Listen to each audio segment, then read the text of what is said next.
계절의 여왕 5월 맞이했습니다. 오는 중에 보니까 구름 한 점 없는 푸른 하늘인데 우리 각 가정들이 구김없는 그런 푸른 가정으로 잘 세워져 갔으면 좋겠지만 또 그렇지 못한 상황들도 우리 많이 직면하게 됩니다. 가장 가슴 아픈 일이죠. 이걸 건강하게 우리가 함께 전문가들의 이야기를 듣고 또 우리 각자의 삶의 공간에서 더 건강한 가정을 세우기 위해서 오늘 귀한 자리를 함께 마련하게 되었습니다. 모쪼록 오늘 마치는 시간까지 건강한 가정이 뉴욕 사회, 특별히 한인 동포 사회에서 세워나가는데 귀한 기회가 되기를 바라고요. 오늘 이 시간은 뉴욕 가정상담소, 이 가정에 관련돼서는 뉴욕 한인동포 사회에서는 유일한 독보적인 기관입니다. 그리고 뉴욕 교협산화, 아시안 청소년센터 이 두 기관이 함께 이 귀한 자리를 마련하는데 주최하게 되었습니다. 그리고 뉴욕 지구 한인교회협의회가 후원하게 되었는데요. 오늘 주제는 폭력에 노출된 가정 어떻게 도울 것인가 입니다. 이 시간은 오늘 이 자리를 마련하는데 여러 가지 정성을 쏟아주신 뉴욕 가정상담소 이지혜 소장님께서 나오셔서 인사 말씀 해주시겠습니다. 감사합니다. 안녕하세요, 여러분들. 오늘 와주셔서 너무 감사드리고요. 5월은 가정의 달입니다. 근데 저희가 가정이라는 의미가 되게 크게 다가올 수밖에 없는 이유가 저희 뉴욕 가정상담소는 성폭력, 가정폭력, 그리고 아동폭력을 피해자분들을 도와드리는 기관이기 때문에 가정의 소중함이라든지 가정이 어떻게 잘 서로 화목하게 살아갈 수 있는지에 대한 고민을 많이 하고 있습니다. 그런데 이제 저희가 이제 목회자분들하고 같이 이런 컨퍼런스를 마련하게 된 이 계기는 이 목사님들께서 저희한테 전화를 많이 주세요. 저희가 또 이스트 코스트에는 24hour 핫라인이 한국어, 영어가 저희가 유일하게 있는 기관입니다. 근데 그거를 통해서 목사님들께서 뭐 여러 가지 가정폭력에 관계된 그런 이슈들을 저희 성도분들이 계십니다. 그럴 때는 어떻게 해야 될까요? 그런 질문을 자주 받게 되다 보니 저희가 이제 이런 자리를 마련하게 되었고 그게 벌써 6회까지 왔습니다. 그래서 오늘 이 패널로 오신 어렵게 모신 분들입니다. 그래서 많이 좋은 얘기 들으시고 또 질문 같은 거 있으시면 오늘 질문을 하지 못하시더라도 저희 24시간 핫라인 이제 번호를 많이 수영 선생님께서 말씀을 하실 거예요. 718-460-4800으로 꼭 전화 주셔서 문의하시길 바랍니다. 감사합니다. 고맙습니다. 먼저 이제 첫 번째 세션 시작하겠습니다. 시작하기 전에요. 오늘 강사분들을 소개하는 시간을 갖겠습니다. 세미나 가보면 어떤 자세로 어떤 권위를 부여해서 들어야 되는지가 상당히 중요한 것 같습니다. 그래서 먼저 김수영 뉴욕 가정상담소 주택 프로그램 코디네이터이십니다. 우리 박수로 환영하겠습니다. 우리 잠깐 한 20초 정도만 자기소개하는 시간을 드리겠습니다. 네, 안녕하세요. 저는 지금 소개받은 대로 뉴욕 가정상담소에서 주택 프로그램을 맡고 있는 김수영이라고 합니다. 그래서 주택 프로그램이라고 하면은 무슨 피해자하고 무슨 관련이 있을까 하는 의구점이 있는 분도 계실 텐데요.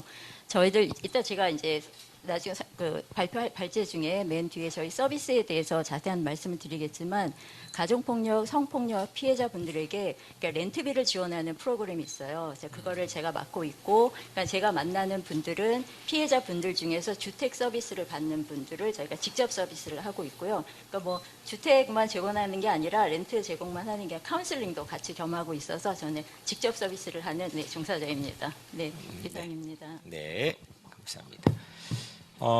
두 번째로 우리 이민옹호 프로젝트 퀸즈 법률 서비스 책임자 변호사이신 남수경 변호사이십니다. 박수로 환영하겠습니다. 네, 자기소개. 예, 안녕하세요. 제 이름은 남수경이고요. 제가 일하는 곳은 Legal Services NYC라고 저 뒤에 플라이어 가져왔거든요. 이게 뭐냐면 무료 법률 서비스 비영리 로펌입니다. 저희가 뉴욕시의 저소득층들 분들에게 민사에 관련된 다양한 저희가 다루는 이슈들이 여기 뭐 하우징부터 텍스, 가정법, 이민법, 스페셜 에듀케이션 다 나와 있는데요. 뉴욕의 그 저소득층들 분들에게 무료 법률 서비스를 제공해 드리는 로펌이고요. 저는 퀸스 오피스에 있어요. 그래서 여기 전화번호가 있는데 핫라인인데 뉴욕시에 사시는 저소득층 분들이시면 전화하시면 됩니다. 번호는 하나고요.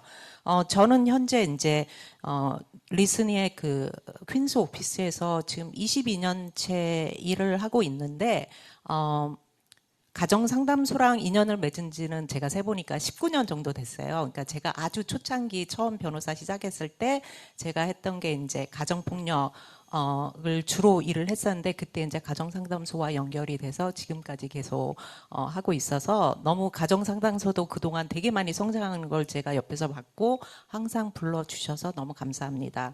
저는 현재 그러니까 이전에는 제가 가정법과 이민법을 같이 했는데 저희 퀸스 리걸 서비스도 그동안 성장을 해서 저희가 이민법이 분리돼 나왔어요. 가정폭력 부서에서. 그래서 지금 현재 저는 이민법을 주로 하고 있습니다. 감사합니다. 감사합니다. 마지막으로 우리 뉴욕시 퀸즈 법률 서비스 선임 변호사님이신 정경 변호사님이십니다. 박수로 맞이하겠습니다. 네, 자기소개 부탁드립니다. 네, 감사합니다. 방금 말씀해주신 남수경 변호사님하고 같이 퀸즈 리걸 서비스에서 일하는 정경이라고 합니다. 저는 이제 7년 차 된 가정법 변호사고요.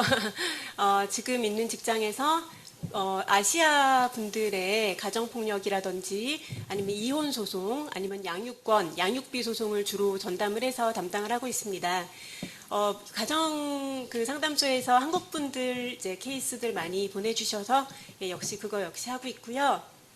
오늘 제가 패널로 처음 참가하는 컨퍼런스인데 이렇게 불러주셔서 감사하고 또 오늘의 자리가 정말 의미 있는 자리가 되어서 앞으로 한인사회에 더 많은 발전과 안전이 있기를 소망합니다. 감사합니다. 오늘 우리 김수영 코디네이터께서는 그러니까 오늘 주관자이신 뉴욕 가정상담소의 보이스를 전달할 예정이고요.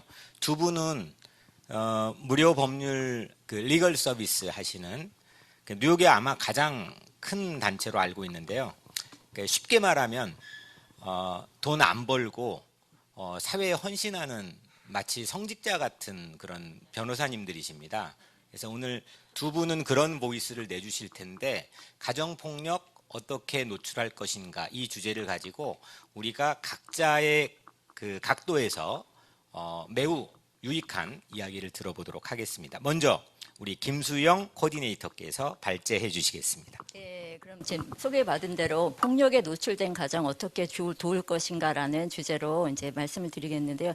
저는 가정상담소에서 근무한 지 한 2년 정도 됐어요. 긴 기간은 아니지만 그간 저의 경험과 또 준비한 자료를 토대로 말씀드리도록 하겠습니다.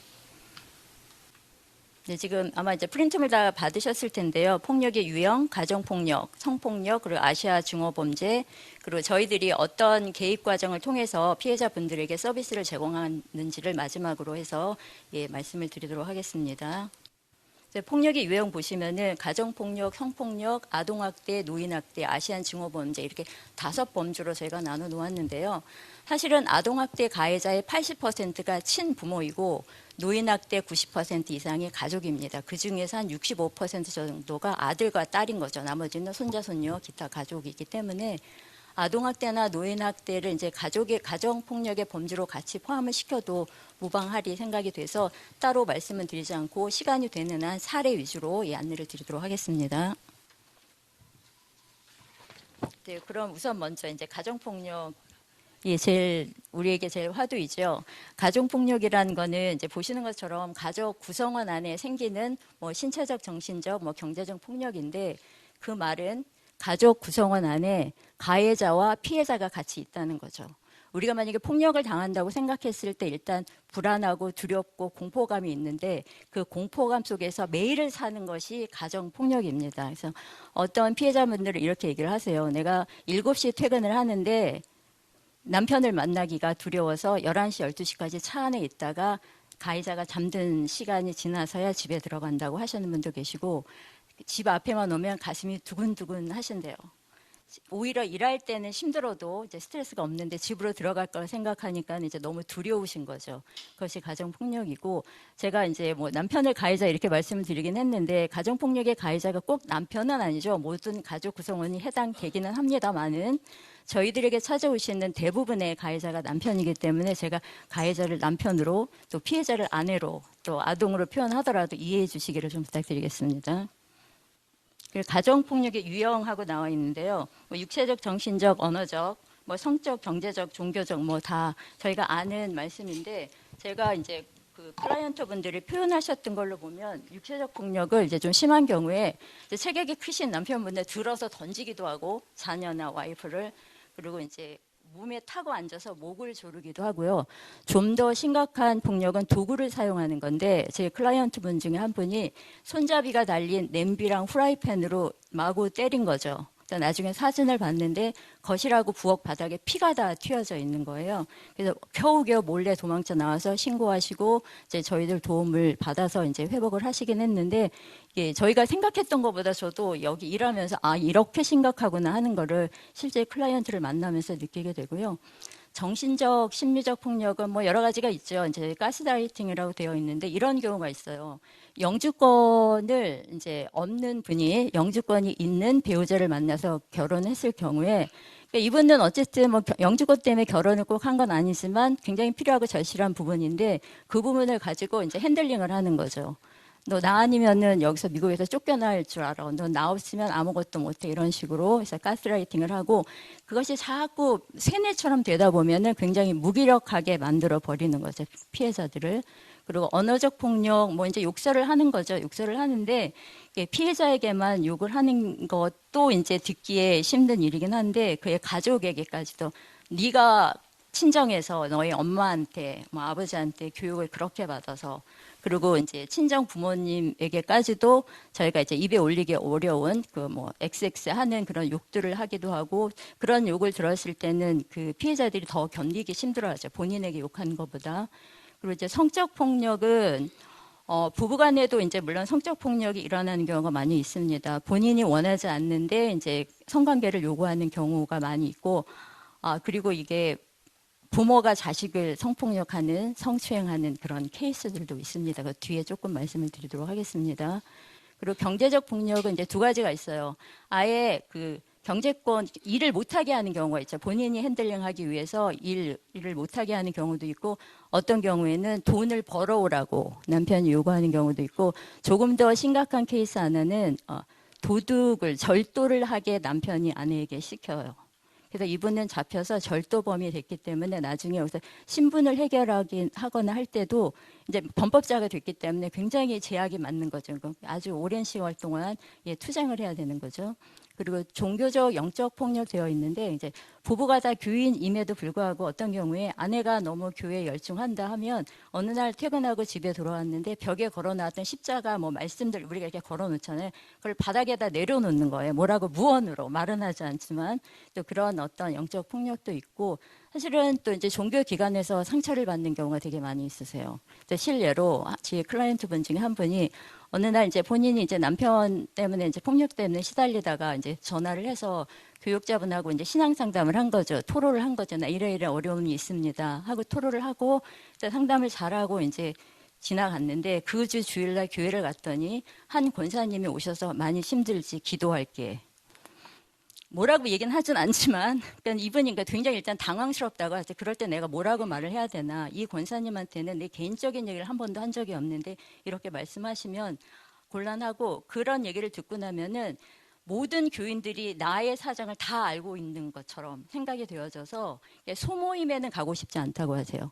뭐 성경 공부라든가 뭐 나중에 우리 뭐 친교하는 그런 것들이죠. 그곳엔 가고 싶지 않고 주일 예배만 얼른 드리고 오고 그리고 저한테 의논을 하시는 거예요. 이 교회를 제가 계속 다니면서 뭐 말씀으로 내가 은혜를 받을 수 있을지 모르겠다고 그냥 예배 앉았다가만 오는 그런 형태가 돼서 교회를 이제 옮기시는 경우도 계시고 이제 굉장히 고민을 많이 하시는 그런 상황들이 발생을 합니다. 그리고 지금 제가 뭐 이게 지금 제가 잘 안 보이는데 뭐 그 신체적인 폭력, 경제적 폭력, 심리적 폭력이 이제 가장 많죠. 뭐 한 30% 정도 되는데 그 사실은 심리적 폭력은 저는 100%라고 봐요. 신체적 폭력했다고 심리적으로 편안하면서 몸만 우리가 고통스러운 게 아니기 때문에 사실은 정신적, 심리적 폭력은 모든 가해자들에게 해당이 된다고 볼 수가 있겠습니다. 저기 슬라이드 보시면은 지금 유인물 보시면은 그 가정폭력의 어떤 징후인데 가정폭력이 어느 일순간에 내가 너무 화가 나서 이 사람을 뭐 제 와이프를 한 대 때렸다 이게 아니고 사전 징후가 있는 거예요. 폭력적인 모습을 보이기도 하고 뭐 집에 늦게 들어온다거나 내가 대화하고 있는데 나하고 시선을 맞추지 않고 뭐 다른 걸 쳐다본다던가 그러니까 암묵적으로 그 가정폭력의 그 징후가 있고요. 사실은 결혼 이전부터 데이트 할 때부터 폭력적인 행동을 보이는 경우가 있어요. 어떤 분은 이런 얘기를 하시더라고요. 그 자기가 이제 남편이 이제 데이트를 할 때 굉장히 잘해주고 자기한테는 별다른 문제는 없었는데 굉장히 자상한 사람인데 무슨 이제 화나는 일이 자기가 아닌 다른 일로 인해서 화나는 일이 있어서 벽을 이렇게 되게 심하게 치는 걸 봤대요. 그래서 좀 놀라긴 했지만 뭐 이제 나한테 하는 행동이 아니고 뭐 그럴 수 있겠다 이렇게 이해를 했는데 이제 그게 결혼 후에는 뭔가 폭발을 할 때 이제 안해하게 그 주먹을 휘두르는 그런 행동들을 하는 거죠. 그래서 주변에서 저희 그 아는 뭐 저도 교회를 다닙니다만 자매들이 물어봐요. 이러이런 그 내 남자친구가 이런 행동을 하고 있는데 이걸 유지를 해야 될지 모르겠다. 그러면 저는 이제 정말 잘 고려하시고 네, 다른 분을 만나도록 저희가 좀 그렇게 말씀을 드리고 있습니다. 그리고 이제 그 아시아 문화권의 특징이라고 되어 있는데 사실은 이제 이민자이다 보니까는 언어적인 장벽도 있고 미국 제도도 모르고 또 그리고 이곳에 있다 보니 친정도 없고 친구도 없고 자기가 의존할 수 있는 어떤 공동체가 부재하기 때문에 혼자만 오롯이 감당해야 되는 부분이고요. 그리고 정보가 부족한 거죠. 저희 뉴욕 가정상담소라는 곳이 있다는 것만 알아도 조금 빠르게 그 폭력으로부터 벗어나실 수 있을 텐데 정보도 없고 그리고 어떤 경우에는 안다고 해도 내가 신분이 없는데 내 영주권자가 시민권자가 아니기 때문에 내가 혜택을 받을 수 있을까 이렇게 생각하시고 이제 전화 안 하시는 분도 계시고요. 저희가 핫라인 전화를 받아보면은 아무 말도 안 하시는 경우가 있으세요. 분명히 누군가가 전화를 건 건 맞는데 굉장히 주저하시고 여러 번 망설이시다가 저희한테도 연락을 하시거든요. 그러니까 저희에 대한 홍보 또는 저희 신뢰도에 대한 어떤 홍보들이 많이 됐으면 좋겠다는 생각이 들고 그리고 이제 시댁, 친척, 자녀 특히 이제 이러신 분이 계세요. 남편 때문에 너무 힘들긴 하지만 시댁만 아니면 이혼은 안 할 것 같다. 근데 그 가정에서는 시어머니가 이제 결혼하신 40대 부부이신데 경제권을 시어머니가 쥐고 계세요. 그러니까 굉장히 스트레스를 많이 받겠죠. 그 와이프는. 근데 남편은 나 몰라라 하는 거예요. 어릴 적부터 마마보이로 이제 컸기 때문에 자기는 그냥 일정 일을 해서 월급 갖다 주는 걸로 내 할 일은 경제적 활동은 다 끝났고 나머지는 이제 그 어머니가 하시던 거 이제 아내에게 이제 밀어버리고 신경을 안 쓰는 거죠. 그럼 아내만 속이 타죠. 그래서 뭐 자녀들 키우다 보면 목돈이 들어간다거나 할 때 이걸 오롯이 혼자 감당해야 되는 그런 부분들이 있죠. 그리고 제가 이게 좀 잘 안 보이는데 죄송합니다. 제가 시력이 안 좋아서 여기 보면은 미국 내에서 뭐 1분당 20명의 가정폭력이 발생을 한다 이렇게 되어 있는데 뭐 결과적으로 굉장히 수많은 사람들이 가정폭력이 시달리고 있다는 거고요. 여기 중간에 보시면은 자동차 사고 강간보다도 더 많은 피해자가 가정폭력으로 인한 피해라고 합니다. 이거는 이제 신체적인 폭력만을 얘기할 때 이렇게 되는 거죠. 그리고 이제 한인 여성의 경우에도 뭐 굉장히 상당수의 많은 분들이 30% 한인 여성이 뭐 제가 죄송해요. 제가 잘 안 보이는데 그 가정 폭력을 경험을 하고 72% 한인 여성은 정신적인 폭력. 정신적인 폭력은 사실은 굉장히 많은 분들이 그러니까 그 가정에서 폭력이 없다 하더라도 이민 생활하면서 가져지는 정신적인 스트레스가 적지 않지 않습니까? 그런 데다가 또 이제 내가 사랑하는 믿었던 배우자로부터 폭력을 당했을 때 가중되는 그 심리적 스트레스는 이제 어마무시한 거죠. 근데 이 가정폭력이라는 것이 보면은 중간에 두 번째에 보시면은 가정 안에서 되물림되고 학습된다고 하셨는데 제가 이제 그 피해자분들을 상담하다 보면은 가해자분들의 가족 사정을 보면은 아까처럼 마마보이라든가 부모님이 이제 가정폭력이 있다거나 폭력까지는 드러나는 폭력까지는 아니라 하더라도 가족 관계가 굉장히 안 좋으신 경우가 많아요. 그러니까 한 가정에서 일어나는 가정 폭력이 그 가정에만 머무르는 게 아니라 그 자녀 때까지도 대물림이 되는 거고, 그러니까 가해자를 통해서 그 자녀들이 폭력성이 학습이 돼서 다시 가해자가 될 수도 있고, 또 피해자의 무기력이 학습이 돼서 다시 가정폭력이 됐을 때 그것을 헤쳐나가지 못하고 피해를 보게 되는 것들이 이렇게 대물림되는 폭력 주기라고, 이제 폭력이 계속 대물림된다고 볼 수 있습니다. 그러니까 우리 자녀들을 교육하기에 너무나 안 그래도 어려운 이 시대에 가정에서조차도 그것이 보호되지 못하고 있기 때문에 아주 심각한 문제라고 할 수 있겠죠. 그리고 이 가정폭력이 이제 우리가 얼핏 생각하면 어떤 우발적인 그 화로 인해서 일시적으로 한번 이제 뭐 때린다거나 어떤 폭력 행동이 나올 것으로 생각됐는데 사실은 그렇지가 않고 계획적이라고 해요. 알고 있는 거죠. 알고 있으면서도 이제 그 분노를 참을 수 없어서가 아니라 습관에 의해서 폭력을 행사하고, 이게 처음에는 이제 긴장감을 주죠. 우리도 뭐 이제 가정에서 보면 늘 이제 화목할 수는 없겠지만 긴장을 주다가 이제 폭력 사건이 일어나고 신체적인 폭력을 하고 나면은 남편들이 나중에는 이제 좀 미안해하죠. 미안해하고 잘못했다고 용서도 하고 다시는 안 그러겠다, 뭐 꽃도 선물하고 이렇게 하면 그 아내분들은 이제 마음이 좀 녹죠. 아, 이제 정신을 차렸나 보다, 이 사람이. 그리고 또 한 2, 3주 또 지나면은 다시 이제 공포감, 긴장감이 조성되다가 다시 폭력 사건이 발생이 되고, 이것이 계속 악순환이 반복돼서 이게 어떤 경우에는 이제 20년, 30년을 참다 어쩔 수 없는 상황에서 결정적으로 도저히 참을 수 없는 상황이 됐을 때 저희들 찾아오시는데, 저 밑에 보면 사망 또는 굴복이라고 되어 있잖아요. 사망 직전 정도 수준이 돼야지 이제 누군가에게 손을 내미는 거죠. 그리고 이제 가정폭력이 우리도 다 그렇지 않습니까? 몸에 상처가 난 상태에서 외출을 할 때 옷을 이제 길게 입죠. 상처를 가리고자 하는 마음이 저희들 심리 안에 있는데 가정폭력을 드러내고 싶어 하지 않아요. 굉장히 마음에 큰 상처이기 때문에 그 상처를 감추는 경우가 많이 있죠. 그렇기 때문에 더더군다나 해결해 나가기가 어려운 부분입니다. 사례는 굉장히 많습니다. 저희 한테 있는 그 모든 사례가 클라이언트 분들 사례일 텐데, 한 예를 들면 이분은 이제 자녀가 한 분 있으시고 나이가 이제 좀 40대가 넘으셨던 분이셨는데 15년 이상 남편에게 이제 신체적 폭력에 시달렸어요. 그리고 마지막에는 이제 흉기로 칼을 휘두르니까 이제 도망쳐 나오셔서 저희한테 이제 연락을 주셔서 쉘터에 들어오시게 되셨는데, 흉기를 휘둘린, 아까도 말씀드렸습니다만은 한 번 일회성의 폭력이 아니라 평상시에 늘 폭력이 있었는데 이제 이런 얘기를 하시더라고요. 거실에 남편이 앉아서 TV를 보다가 그 아내분이 지나가면 발을 건대요. 넘어뜨리는 거예요. 그래서 그러면 남편이 그 당시에 그러면 술을 드셨나요? 아니래요. 맨정신으로.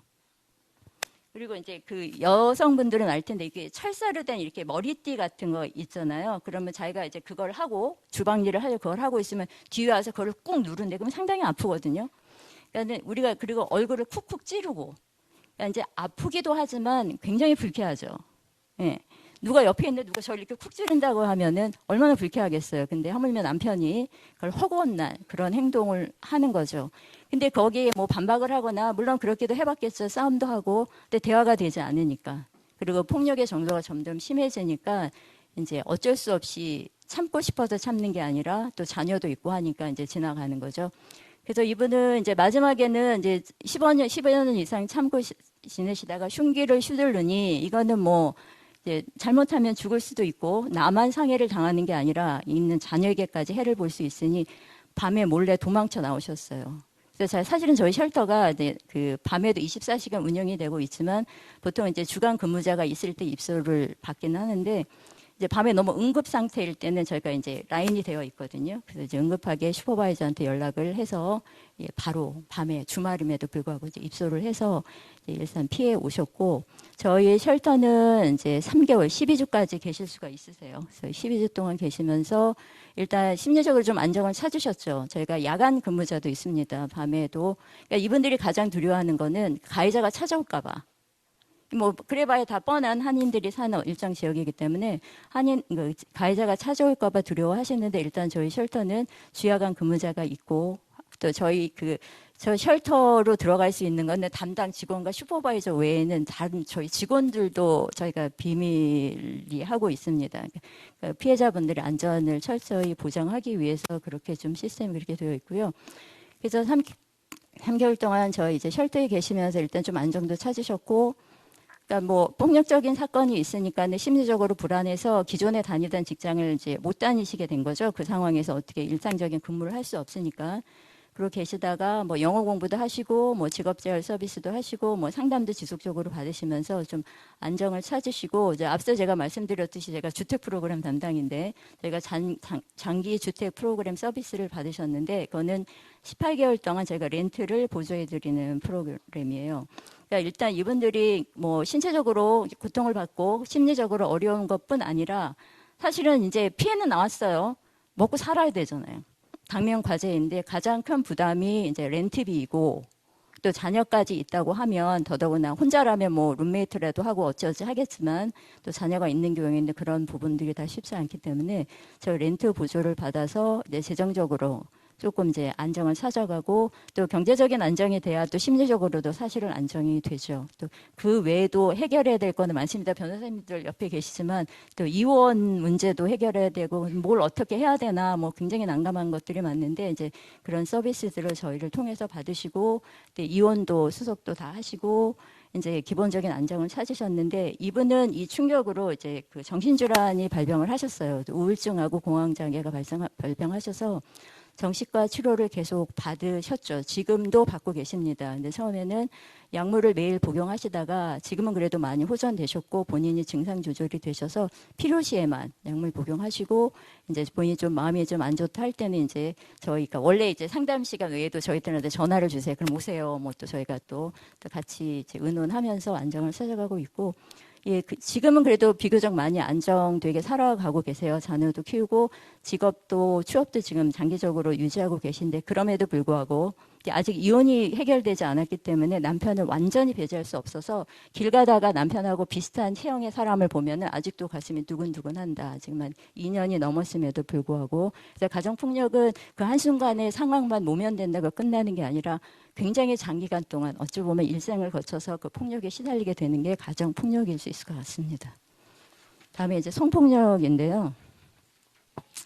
성폭력은 피해자, 그러니까 그 동의 없이, 그 서로에게 동의 없이 어떤 성적인 행동을 하는 것을 이제 성폭력이라고 하는 건데요.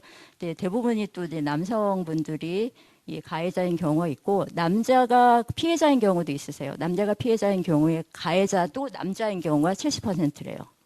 네. 여성은 남성에게 성폭력을 대부분 받아요. 물론 여성도 여성에게 성폭력을 받는 경우도 있긴 하지만, 근데 남성은 70%가 남성으로부터 성폭력을 받기 때문에 남자분들은 남자를 조심하셔야지 될 것 같습니다. 네.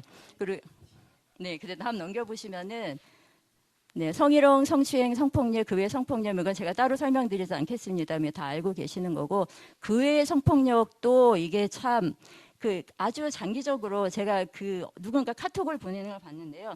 차마 제가 이 자리에서 단어를 떠올리기 어려운 그런 단어들로 이제 문자를 계속 보내는 거예요. 그러면 이분들 너무너무 스트레스를 받아서, 근데 전화번호를 바꾸면 또 요즘에는 뭐 SNS가 발달하다 보니 또 어떻게 또 찾아내서 또 보내고, 또 이렇게 아주 여러 각도로 성폭력에 시달리시는 분들이 많이 계시고요. 뒤에 다음 보시면 이제 통계가 나와 있는데, 이게 성폭력 제가 통계가 지금 많습니다. 시간이 지금 10분밖에 안 남아서 마음이 굉장히 좀 조급한데요. 여자 4명 중 1명이 18세 이전에 성폭력을 당한다고 하고, 제가 다 읽지는 않겠습니다만은 70% 이상은 이제 현재 또는 전 남편에 의해서 성폭력을 당하고 성폭력 피해자들이 대부분이 가해자가 누구인지 안 돼요. 그러니까 우리는 생각하기에 길 가다가 어떤 흑인이 나를 뭐 겁탈을 해서 내가 강간을 당했다가 아니라 물론 그런 경우도 있긴 하지만 대부분이 아는 사람으로부터 이 폭력을 당하는 거죠. 다음 보시면은 미국 내에서 성폭력 현황 어마무시합니다. 근데 여기서 몇 가지만 말씀을 드리겠는데 남자분들이 지금 원래는 아니라 워낙에 이제 여자가 성폭력 피해자가 아직도 현저하게 많은 건 사실이지만 남성 피해자들도 많이 있고 많이 늘어가고 있고요. 남자분들은 대학생 때 학교 내에서 성폭력을 당하는 경우가 그렇지 않은 거에 비해서 5배가 많다고 해요. 뭐 기숙사에 생활하면서. 그리고 이게 남자들을 성폭행하는 건 아까 말씀드렸듯이 남성인 거죠. 그래서 이제 조심 많이 하셔야 되고, 그다음에 가해자가 1000명 중에 25명만이 수감됐다 하는 거는 이가 신고율이 굉장히 떨어지는 거죠. 다른 폭력도 그렇지만 이제 성폭력의 경우에 이제 수치스럽고, 특히 이제 동양 문화권에서는 한국 사람들은 그렇죠. 내가 성폭력을 당했다 하면 네가 행실을 어떻게 했길래 오히려 내가 손가락질을 받고 그리고 스스로 자책도 해요. 내가 뭘 잘못했나? 나는 피해자인데도 자책하는 경우가 많죠. 그러다 보니 신고율이 현저히 떨어져서 있는 상황이고요. 30대 미만이 많죠. 물론 우리가 상식적으로 생각해도 젊은 사람한테 이제 성폭력 피해가 많겠다 생각이 되는데 저희 클라이언트 분 중에 한 분이 75세 되신 분이 그 아파트 슈퍼에게 강간을 당했어요. 그래서 저희가 계속 신고를 권면하고 오시라고 했는데 막 억울해서 막 이걸 감정을 어쩔 줄 모르는데 제가 신고를 하면 자녀들이 다 알 거고 이웃이 다 알 거고 그게 너무 두려우셔서 신고를 못 하시는 거죠. 그래서 어떻게 보면은 이제 지금 65세 이상의 성폭력 피해자가 사실은 저 수치보다는 훨씬 많을 수 있다는 거. 더 수치스러워서 말 못하는 거는 연로하실수록 그렇죠. 그다음에 보시면은 아동 성학대 발생률인데, 근데 이게 점차 늘어가고요. 저기 보시면 18세 이하 아동 성폭력 경험이 10명 중에 1명이다. 사실은 그보다 더 많고, 말씀드렸듯이 아동 성학대의 그 가해자가 부모 중에도 있다는 거가 참, 놀랄 일이고요. 저도 이제 그 케이스를 하나 받았었는데, 정말 그 상담할 때 표정 관리가 힘들었어요. 클라이언트 분한테는 이제 의연하게 저희는 대처를 해야 되기 때문에 그만큼 아동 성폭력, 성학대 발생률도 높아지고 있고 또 심각한 거죠. 또 우리 어린 자녀들은 감정을 조율하고 그걸 할 수 있는 능력이 성인에 비해서 현저히 떨어지기 때문에 그걸로 인해서 정신질환이 발생을 하는 경우도 많이 있고요. 부부 강간 말씀드렸는데 이제 케이스로만 하나 말씀을 드릴게요. 이거는 이제 60대 여성분이셨는데 남편이 집에서 성관계를 하루에도 수시로 요구를 하고 그뿐 아니라 이제 나체로 있으라고 요구를 한대요. 근데 이분이 너무 수치스럽고 원하지 않으니까 거부를 하면 때리기도 하고 칼을 가져와서 성기를 찢어버리겠다 이런 말도 해서 그분도 이제 그 소리를 듣고는 도망쳐 나오셔서 이제 저희 쉘터에 계시다가 지금은 조금 안정을 찾아가고 계십니다. 그 다음 보시면은 성폭력 피해자의 정신건강 이렇게 되어 있는데 우울, 외상후 스트레스 장애, 불안 등이 있는데 제가 그 전에 있던 기관에서 50대 클라이언트 분이셨는데요. 고등학교 1학년 때 5명의 남학생한테 윤간을 당하고 조현병에 발병을 하셨어요. 그러니까 저희가 조현병에 발병을 해도 조기에 발견해서 그거를 약물 치료를 적극적으로 하면은 완치도 가능하다라고 해요. 굉장히 힘들긴 하지만. 근데 이분이 40년 동안 아무에게도 그 말을 하지 못했어요. 그도 역시 나를 자책한 거예요. 내가 엄마 말 안 듣고 밤에 돌아다녀서 내가 또 품행이 좀 잘못돼서 내가 피해를 당했다 이렇게 생각하시고 이분이 40년 동안 정신과 병동이랑 사회복귀 시설을 오가면서 사실 분이 계세요. 평생을. 그러니까 본인의 인생이 더 망가진 거죠. 그래서 제가 이거를 준비를 하면서 폭력의 피해 경중을 말할 수는 없죠. 모든 피해가 피해자에게는 굉장히 심각한, 그러니까 일생에 굉장히 심각한 피해이긴 하겠으나 제가 생각할 때 아동 청소년이 경험한 성폭력이 가장 정신건강에 큰 영향을 미친다고 볼 수 있겠습니다. 그 다음 사례는 이제 성폭력에 관한 사례인데요. 미국에 있는 어떤 한 여학생이셨어요. 저희 이제 상담을 받으셨는데 그 같은 캠퍼스에 있는 남학생한테 이제 성폭력을 당했는데 이제 친구니까 자연스럽게 처음에는 접촉을 하고 근데 다른 친구들이 없이 두 사람이 있을 때 성관계를 요구를 한 거죠. 근데 이 사람이 이게 애정인지 아닌지에 대한 혼란이 있는 거예요, 여성이. 왜냐하면 일면식이 없는 사람이 아니라 어느 정도의 친분이 있는 사람이니까. 근데 두 사람이 있는 그런 상황이 되면은 이제 마리화나를 권유한대요. 여성도 이제 마리화나를 피고 뭔가 내 판단을 정확히 할 수 없는 상태를 만들고 이제 간간을 한 거죠. 그래서 이분이 찾아오셔서 이제 그러다가 이제 이게 좀 뭔가 이상하다. 이제 애정은 아니구나라는 거를 이제 좀 뒤늦게 아시고 저희 상담소를 찾아오셨는데 이분이 상담 과정 중에 이제 그 카운슬러가 이제 탐색을 했는데 부모님하고의 그 이전에 성장기 과정 중에 관계가 어땠는지 보니까 처음에는 우리가 생각하는 사랑을 충분히 주는 이상적인 부모를 자신의 부모로 이제 해놓고 실질적으로는 그렇지 못했던 거예요. 부모님이 이제 애정을 주지 않고 굉장히 방치 상태에서 성장했던 자녀였고 내가 애정을 충분히 받지 못했기 때문에 어느 것이 애정이고 어느 것이 왜곡된 애정인지에 대한 판단력이 이분한테 학습되지 않았던 거죠. 그래서 이제 이 상담을 통해서 조금 알아가신 거죠. 경계를 둬야 할까와 내가 수용해야 될 애정이 무엇인지를 이제 좀 학습이 되시면서 이제 상담이 종결되셨던 거고요. 아시안 증오범죄 제가 좀 이거는 너무 간단하게 하겠습니다. 뭐 지금 그 팬데믹 이후로 뭐 지금 매스컴 보도도 많이 되고 저희 오면서 차 안에서도 많은 얘기를 나눴는데 아시안 증오범죄가 이제 뭐 팬데믹 이후로 3배가 늘었다고 해요. 아시안 증오범죄라는 거 제가 따로 설명드리지 않겠습니다. 넘겨주시고요. 아시안 증오범죄 발생률이 339% 증가했다라고 하고 그 미 전역에서 279건이었대요. 그 팬데믹 이전에. 근데 팬데믹 때 1년 통계죠. 264건으로 3배가 증가했고 그중에 아시아 여성들이 74%가 인정차별을 경험을 했다고 합니다. 근데 이것뿐 아니라 이 중에도 그냥 뭐 신체적인 폭력도 있지만 성희롱을 당하거나 성추행을 당하는 경우도 많이 있고요. 그래서 반아시안 혐오 범죄가 가장 많이 증가하는 지역이 저희가 살고 있는 뉴욕이라고 합니다. 네. 그리고 다음 보시면은 이거는 뭐 안전성에 관한 건데 이제 두 번째 보시면 이스트 에이전이에요. 그러니까 동양인들, 한국인, 중국인, 일본 사람들이 가장 불안정하게 느끼고 있고요. 넘겨주시면. 네, 근데 이게 지금 제가 이 자료를 찾다가 우리는 신체적으로 폭행을 당하는 것만 아시안 증오범죄를 생각을 하고 있었는데 승진율도 아시안 미국인의 경우에 승진 비율도 감소하고 있다고 합니다. 그래서 미국에서 아시안으로 살아가는 게 안 그래도 쉽지 않았던 터인데 지금 이제 팬데믹 이후로 점점 더 우리가 설 곳이 없어지는 것 같고요. 그래서 제가 이걸 보면서 드러난 폭력 외에 사실 감춰진 폭력이 더 어마무시한 거죠. 빙산의 일각만이 저희가 보도되고 통계로 나와 있는 거고 보이지 않는 폭력들이 우리 사회에 굉장히 만연하고 있는 것 같습니다. 그리고 뭐 정신 건강에 미치는 영향은 뭐 더 말할 것도 없이 뭐 우리의 삶의 질을 떨어뜨리고 생존 의욕도 잃게 만들고 정신 건강상 또 어려움을 겪고 있고요. 또 넘겨보시고 사례를 말씀드리면은 이게 실제 저희 기관에 찾아오셨던 분이고요. 20년도 팬데믹이 있고 20년도 말경에 이제 오셨는데 길을 가다가 5명의 남성에게 폭행을 당했어요. 카드도 뺏기고 돈을 뺐으면 보통은 가죠. 일반적인 강도는. 근데 뺏을 거 다 뺏고도 계속 때렸던 거예요.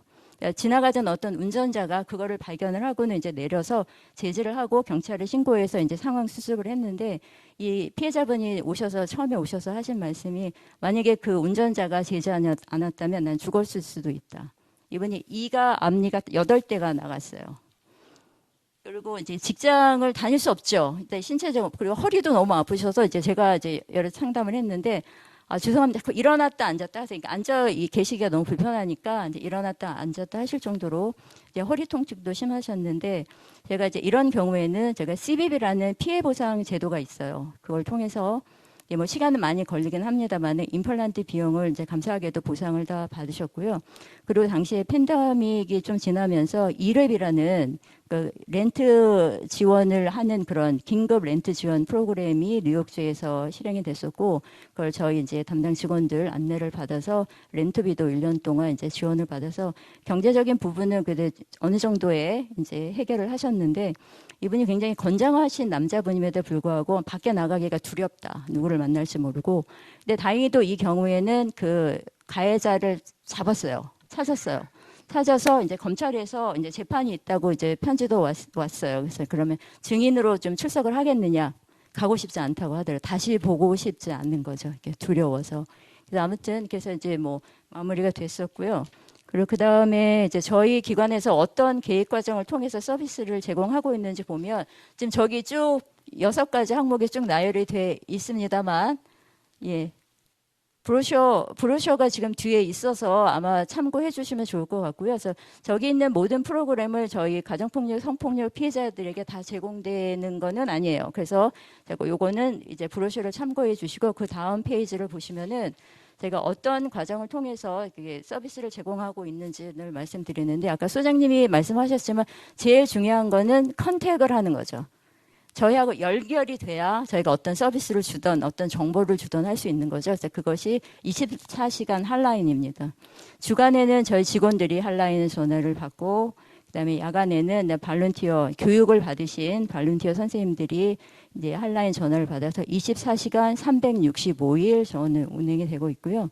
그래서 18세 이상의 성인 피해자가 직접 전화를 하셔야 돼요. 제3자를 통해서 하면 또 왜곡도 있을 수 있고 본인의 의지를 저희가 확인할 수 없기 때문에 예, 본인 직접 전화를 해주셔야 되고 한국어, 영어 서비스 가능하고 요즘에는 또 중국말을 하시는 또 직원분들 계셔서 네, 또 좀 더 폭넓게 예, 저희가 서비스를 제공할 수 있고요. 처음에 오시면은 이제 그 전화를 하시면 이제 저희가 담당 직원 카운슬러 선생님을 정해서 방문해서 인테이크를 합니다. 인테이크 할 때 가장 중요한 게 신변의 안전, 정서적 안전이죠. 우선 이제 신변의 안전이 제일 우선이죠. 그래서 안전 계획을 세우고 그리고 아까 말씀드린 것처럼 뭐 피해된 게 있냐 이런 경우가 있죠. 물품을 막 던져요. 컴퓨터 집어 던지고 이때 중요한 물건들을 던지면은 안 그래도 지금 일도 못 하고 지금 분리돼서 살아야 되는데 경제적으로 이제 손실 본 것들을 CBB라는 피해 보상 제도를 통해서 보상을 받으시도록 또 안내를 드리고요. 그리고 이제 가해자와 분리가 우선인 거죠. 안전하기 위해서는 내 몸은 우선 피했다 하더라도 이제 보호 명령이라는 거를 예, OP를 발급받아서 신청해서 격리할 수 있도록 그 법적 조치하는 것도 도와드리고 그러니까 자녀가 있는 경우에는 이제 어머니들은 피해자분들이 이제 나의 신변도 염려가 되지만 이제 자녀가 더 걱정이고 자녀의 신변도 우선 피해 나왔다고는 하더라도 이 아이들이 겪을 정서적인 불안정을 이제 가장 큰 문제인 거죠. 피해자분들 입장에서는. 그래서 아동보호국에 이제 연결을 해서 이제 서비스를 받을 수 있도록 도움을 해드리고, 그러니까 급한 경우에 아까 제가 그 가정폭력 사례 말씀드렸던 것처럼 뭐 칼을 들고 뭐 한다 그러면 도망쳐 나오셔야 되고 그런 경우에 저희 쉘터에 입소하셔서 최대 12주까지 계시면서 정서적으로 이제 안전 가질 수 있도록 저희가 도와드리고 있습니다. 네, 그 과정을 통해서 저희가 이제 욕구 파악을 하죠. 그러니까 클라이언트마다 어느 정도 비슷한 부분이 있기는 하나 각자의 욕구가 다르고 필요한 부분들은 이제 개별적으로 다르기 때문에 저희가 정기적으로 개별 상담을 통해서 욕구 파악, 이제 정서적 지원을 하는데 보통 이제 일주일에 한 번 정도 상담을 해요. 그러다가 이제 점점 안정이 되면 2주에 한 번, 뭐 한 달에 한 번 되면은 저희 이게 좀 숨 돌릴만 하다 이제 이렇게 생각을 하는 거죠. 그 다음 슬라이드 보시면은 이렇게 상담을 통해서 욕구 파악을 하고 이제 계획을 수립을 하죠. 일단 정서적인 지원은 이제 장기적으로 해야 됩니다. 아까 말씀드렸듯이 뭐 남편하고 헤어진 지 2년이 돼도 계속적으로 이제 두려움, 뭐 공포들이 있는 경우도 많기 때문에 개별 상담 또 이제 피해자뿐 아니라 자녀들 또 상담을 하고요. 그리고 말씀드렸던 장기주택 지원, 저희가 주택 프로그램이라는 거를 제공하고 있는데 이거는 가정폭력, 성폭력 피해자에게 18개월간 렌트비를 지원을 하고 있습니다. 근데 전체 금액을 다 드리는 건 아니고요. 첫 6개월은 100%, 그다음에 그 다음 6개월은 50%, 그 다음 6개월은 25%를 지원을 해서 총 18개월인데 이렇게 차등이 있는 거는 점차적으로 처음에는 많이 잡아줬다가 손을 조금 놓는 거죠. 스스로 할 수 있도록 우리가 자전거 탈 때 잡았다가 손을 놓는 거나 이제 같은 방법이라고 생각해 주시면 될 것 같고 네, 그래서 이제 기준은 있어요. 뭐 소득이 뭐 한 10만 불쯤 된다. 그래도 가정폭력 당할 수 있죠. 그런 분들은 죄송하지만 저희가 렌트 지원을 해드리지 못하고 1인 가구일 때 24,000불, 2인일 때 32,000불, 뭐 자녀가 둘이다. 그럼 41,000불에서 이렇게 그 소득 그 기준에 따라서 저희가 장기주택을 지원을 하고 있습니다. 그 외에도 뭐 렌트비가 해결이 됐다고 해도 뭐 자녀 교육비, 기타 등등 경제적인 어려움들이 있기 때문에 필요시 자녀 교육비도 지원을 하고 내가 이제 자리 자립을 하려고 하는데 기술도 없고 이제 남편이 어쨌든 뭐 때리는 남편이지만 남편이 주는 돈으로 내 여태 살았는데 내가 스스로 살려 하니 이제 막막하신 분들이 참 많으세요. 그런 경우에 뭐 미용 기술이라든가 바리스타 기술이라든가 자격을 취득하기 위해서는 이제 교육비가 필요하죠. 그런 경우에 저희가 이제 선별해서 교육비도 지급하고 그리고 이제 서포트 그룹이라는 게 있어요. 제가 개별 상담은 카운슬러와 피해자 간의 상담이고 서포트 그룹은 피해자 간에 같이 모여서 각자의 이제 의견을 나누는 거죠. 그럼 어떤 경우에는 나는 정말 내가 겪은 피해만 어마어마한 줄 알았더니 저분에 비하면 뭐 나는 그래도 괜찮네 하고 이제 서로 위로하시기도 하시고 그리고 회복을 어떻게 했는지 서로 얘기를 들으면서 도움을 받기도 하십니다. 그래서 연 2회 교육이 진행이 되고요. 한 차례는 가정폭력 및 회복, 또 한 번 이제 부모교육 지금 진행 중이고 내일이 이제 마지막 8회계 마지막인데요. 연 2회 각 8회계에 걸쳐서 교육을 진행하고 있습니다. 그 밖에도 이제 뭐 변호사님들 계시지만 법적 옹호, 뭐 이제 영주권을 이제 신청을 한다거나 뭐 이혼을 한다거나 하는 문제들에 당면을 하고 그런 경우에는 우리가 퀸스 리갈 서비스에 리퍼럴을 해서 변호사님 도움 받아서 무료 법률 상담을 받고 있고요. 여기 뭐 T비자, U비자 바화되어 있는데 영주권이 없는 피해자들에게 영주권을 내주는 어떤 그런 제도인데 그건 아마 이제 변호사님들이 자세히 설명을 해주실 것 같습니다. 그다음에 직업상담, 경제자립 프로그램 등 저희가 다양한 프로그램이 있고요.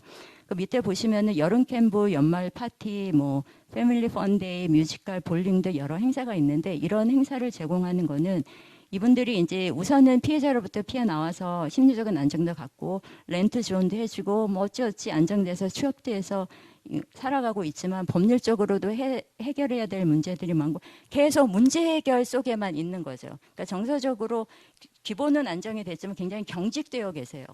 그래서 이제 이 경직된 정서를 조금 이완시켜주기 위해서 좀 즐거움도 들 수 있는 그 좀 힘든 상황이긴 하지만 그래도 우리가 쌈쌈이 삶을 좀 즐길 수도 있는 여유를 가지도록 하기 위해서 이런 행사들을 진행하고 있습니다. 제가 준비한 슬라이드는 여기까지이고요. 저는 이제 근무한 지가 뭐 그렇게 오래되지는 않았습니다만 제가 이제 느끼는 게 피해자분들이 하루라도 좀 빨리 저희한테 좀 연락을 해주시면 참 좋겠다. 1년, 2년, 10년, 20년 기다리지 마시고 오셨다고 오셔서 같이 좀 의논 상대가 저희가 되어주는 거죠. 그리고 좀 대처도 좀 할 수 있고 만약에 급작스러운 아까처럼 칼을 휘두르는 일이 그런 일이 있기 전에 대처를 하시면 내가 필요한 것들, 뭐 신분증이라든가 최소한의 경비라든가라도 준비를 하고 나오시면은 이제 자녀와 자립을 할 때 우선 좀 덜 당황스러우실 텐데 갑자기 그걸 닥치시면은 그런 준비조차 하실 수 없기 때문에 가능한 빨리 오셨으면 좋겠고 예방할 수 있는 방법이 없을까라는 이제 고민들도 많이 하게 되는데 아마 이제 그런 방법들이 이런 기회를 통해서 교회와 협력해서 모색이 되어지리라 기대를 하면서 제 발표 마치도록 하겠습니다. 감사합니다. 그 들으면서 되게 좀 화가 나기도 하고, 블라인드를 쳐놓고 에어컨도 너무 빵빵하게 틀어놓고 한 이유가 있었구나. 상당히 분위기가, 네, 그럼에도 불구하고 너무 발제 잘 해주셨는데요. 특별히 마지막 그 페이지 2개, 슬라이드 2개가 실질적으로 어떻게 뉴욕 가정상담소의 컨택을 목회자들이 또 교회들이 할 수 있는지 얘기를 해주신 것 같아요. 이렇게 이해하면 되나요? 한 라인 전화하는 거 첫 번째. 그러면 그 다음 스텝은 방문을 해주시는 거. 세 번째가 쉘터. 그 다음 네 번째가 필요한 서비스. 쉘터는 이제 필요시에 오시는 거고 모든 분이 쉘터를 가시는 건 아니고요. 네. 일단 한 라인으로 연락을 해주시는 게 첫 번째 이제 제가 이제 좀 한 가지 네. 종사자 입장에도 좀 당부 말씀드리고 싶은 것이 이분들이 교회 얘기하는 것도 굉장히 처음에 주저하세요. 그럼요. 그래서 아예 이런 곳이 있다는 것을 알면 그러니까 누군가가 얘기한 게 아니라 뭐 예를 들어 주보에 실려 있다 그러면 이런 데가 있네 한번 전화해 볼까. 그러니까 누구에 통해서 하면 그 사람은 나의 폭력 상황에 대해서 아는 거잖아요. 그 이전에 저희 기관에 대해서 홍보가 되면은 스스로 좀 먼저 찾아오시기가 문을 두드리시기가 좀 더 쉽지 않을까 하는 생각이 듭니다. 그러면은 그렇게 스텝이 밟아가는 과정에 이제 오늘 주제가 폭력에 노출되는 가정을 어떻게 도울 거냐. 네네. 오디언스는 목회자예요.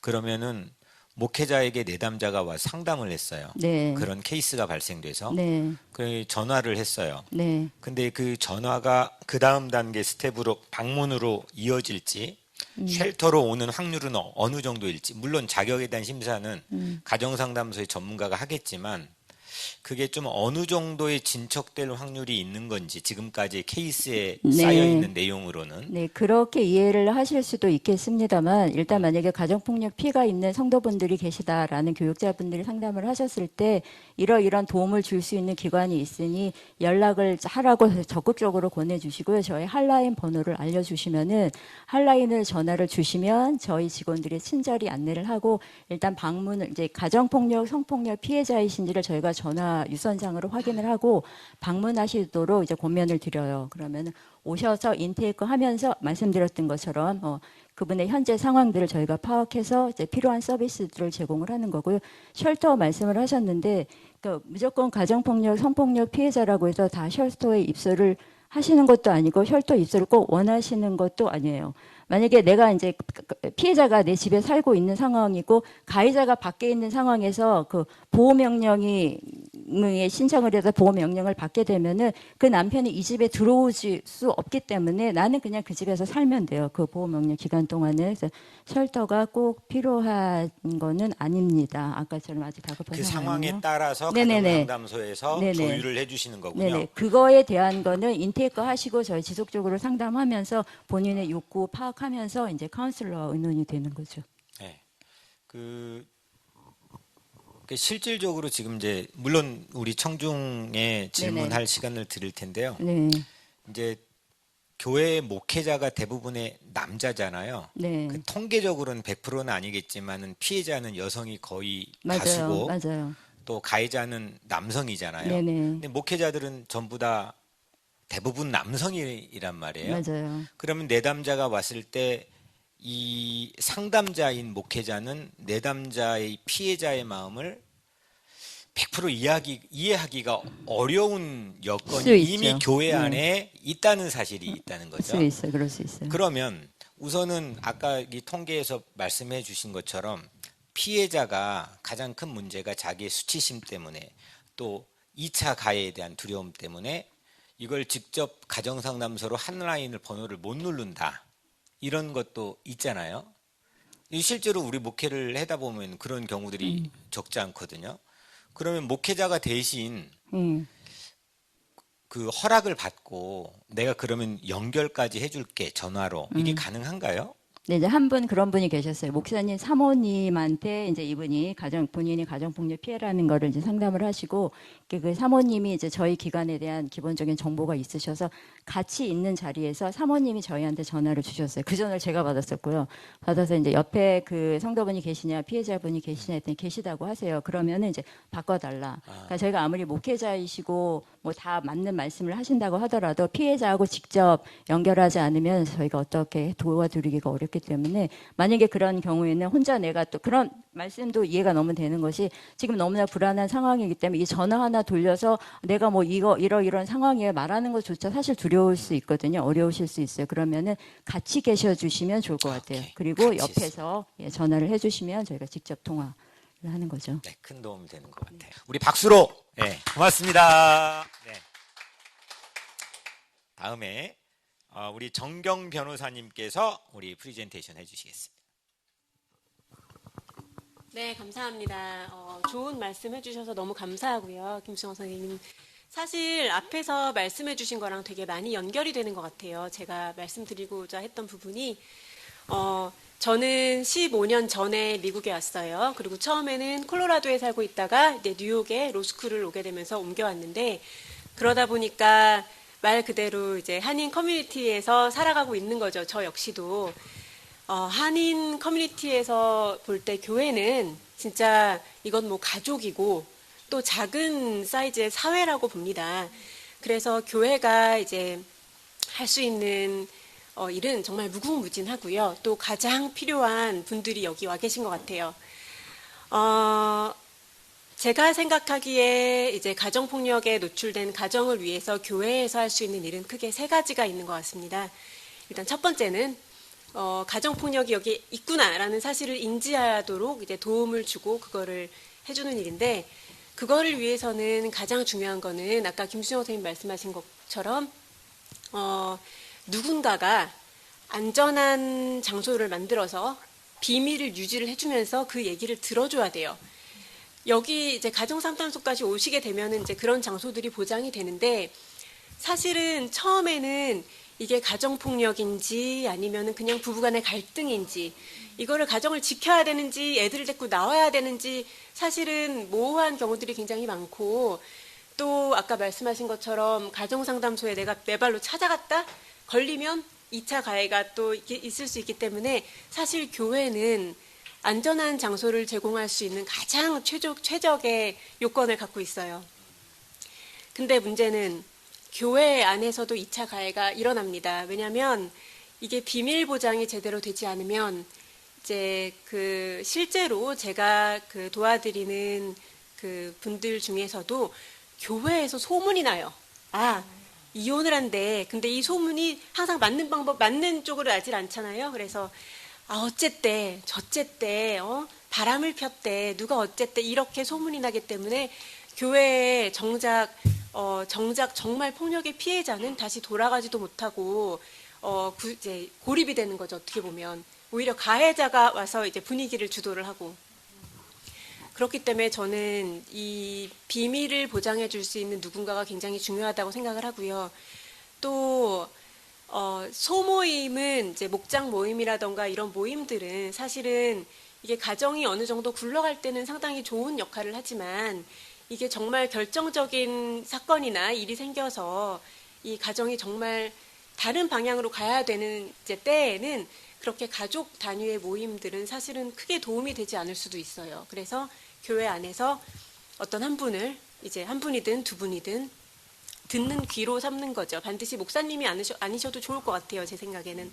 그래서 내가 이런 일을 당하는데 누구한테 얘기해야 되나, 부모님한테 얘기할 수도 없고 이걸 또 털어놓을 만한 친구도 사실 좀 그렇고, 그럴 때는 교회에 누군가가 그 역할을 해주면 상당히 좋을 거라고 저는 생각을 합니다. 또 가장 중요한 거는 그런 분들은 어느 정도 트레이닝을 받으시는 게 가장 좋겠죠. 왜냐하면 듣기만 한다고 해서 사실은 듣는 것 자체도 굉장히 큰 도움이 되지만, 진정으로 공감을 해주고 할 때 정말 이게 자기 삶에서 나아갈 수 있는 힘을 얻을 수 있기 때문에 가능하다면 그런 분들이 어떤 트레이닝을 받고, 또 여기 가정상담소에 계시는 분들처럼 이런 이제 일을 하시는 분이면 더 좋겠지만, 그게 아니더라도 어느 정도의 그 훈련을 받으셔서 그 일에 본인이 소진되지 않으면서 그 역할을 계속 해나갈 수 있는 그런 이제 요건이 되면 좋을 것 같습니다. 일단 인지가 되면, 이건 가정폭력도 마찬가지고 성폭력도 마찬가지고 아동학대도 다 마찬가지인 것 같아요. 이제 교회에서 인지가 되면은 그 다음에 이루어져야 할 거는 이렇게 가정상담소처럼 여러 리소스를 갖고 있는 단체에 연결이 되면 가장 좋겠죠. 그래서 그런 부분이 이루어지면 정말 좋을 것 같고요. 이제 그 다음에 이런 과정을 거쳐서 진짜 이혼을 하게 되거나 아니면 별거에 들어가서 이제 양육권 분쟁으로 이제 가게 되거나 한다면, 이때 역시도 교회에서 할 수 있는 일들이 상당히 많은 것 같아요. 가장 중요한 건 역시 이제 저희 같은 경우는 이제 변호사로 일하고 있으니까 교회를 통해서 법률 상담을 받을 수 있으면은 저는 굉장히 그게 이득이 된다고 봅니다. 피해자분들께, 또 장기적으로는 그들의 자녀분들께. 그래서 교회를 통해서 법률 상담을 받고, 내가 가정폭력을 당하고 있고 가정폭력 피해자고 하지만 사실 법에서 인정하는 가정폭력은 상당히 제한이 되어 있어요. 법에서 내 가정폭력 당한 걸 인정을 받아서 이게 접근금지 명령으로 이어지고, 내 상대방 배우자를 집에서 이제 나가게 하고 이렇게까지 되려면은 사실은 모든 가정폭력이 다 여기까지 갈 수 있는 건 아니에요. 특히 언어폭력을 주로 당해요. 신체적으로 막 때리고 이런 거는 사실은 더 잘 이제 연결이 되지만, 언어로, 막 문자로, 뭐 이메일로, 말로 욕하고 막 이런 게 장기간 지속이 된다 해도 그것이 반드시 법원의 인정을 받아서 그 다음 단계로 나아가지 못하는 경우들이 있어요. 그렇기 때문에 사실 변호사와 연결은 빠르면 빠를수록 좋다고 봅니다. 그리고 또 한 가지, 굉장히 쉽게 우린 이렇게 얘기할 수 있어요. 가정폭력당해? 경찰에 전화해. 경찰에 전화해서 체포당하고 나가고 이렇게 말하기는 쉽지만 같은 맥락으로 법에서 인정이 되지 않는 가정폭력으로는 그렇게 체포를 해서 남편이 막 감옥에 가고 이렇게까지 또 다 되지 않을 수 있거든요. 아까 ACS 아동보호구 케이스도 말씀하셨는데 그거 역시도 증명이 굉장히 까다로운 이제 케이스들이 있어요. 이거를 어떻게 증명해야 되나. 당사자 둘밖에 모르고 아무 증거도 없는데 당사자들은 부인을 하고 이러면은 증명이 굉장히 까다로울 수 있기 때문에 그거 역시도 변호사에게 이제 되도록 빨리 컨택을 하셔서 정보를 얻고 그 정보를 바탕으로 앞으로 어떻게 나아갈 건지를 결정하는 게 되게 중요하다고 저는 생각을 합니다.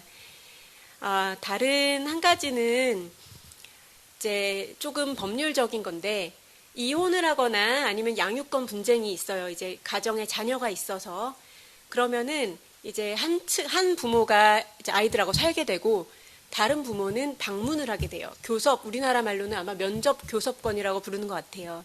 근데 이 면접 교섭에는 두 가지가 있어요. 하나는 말 그대로 자유롭게 애들을 이제 자기 집으로 데려가서 하루가 됐던 이틀이 됐던 이제 같이 지냈다가 이제 끝나면은 다시 이제 상대방 부모한테 되돌려주는 그런 종류의 이제 면접 교섭이 있고요.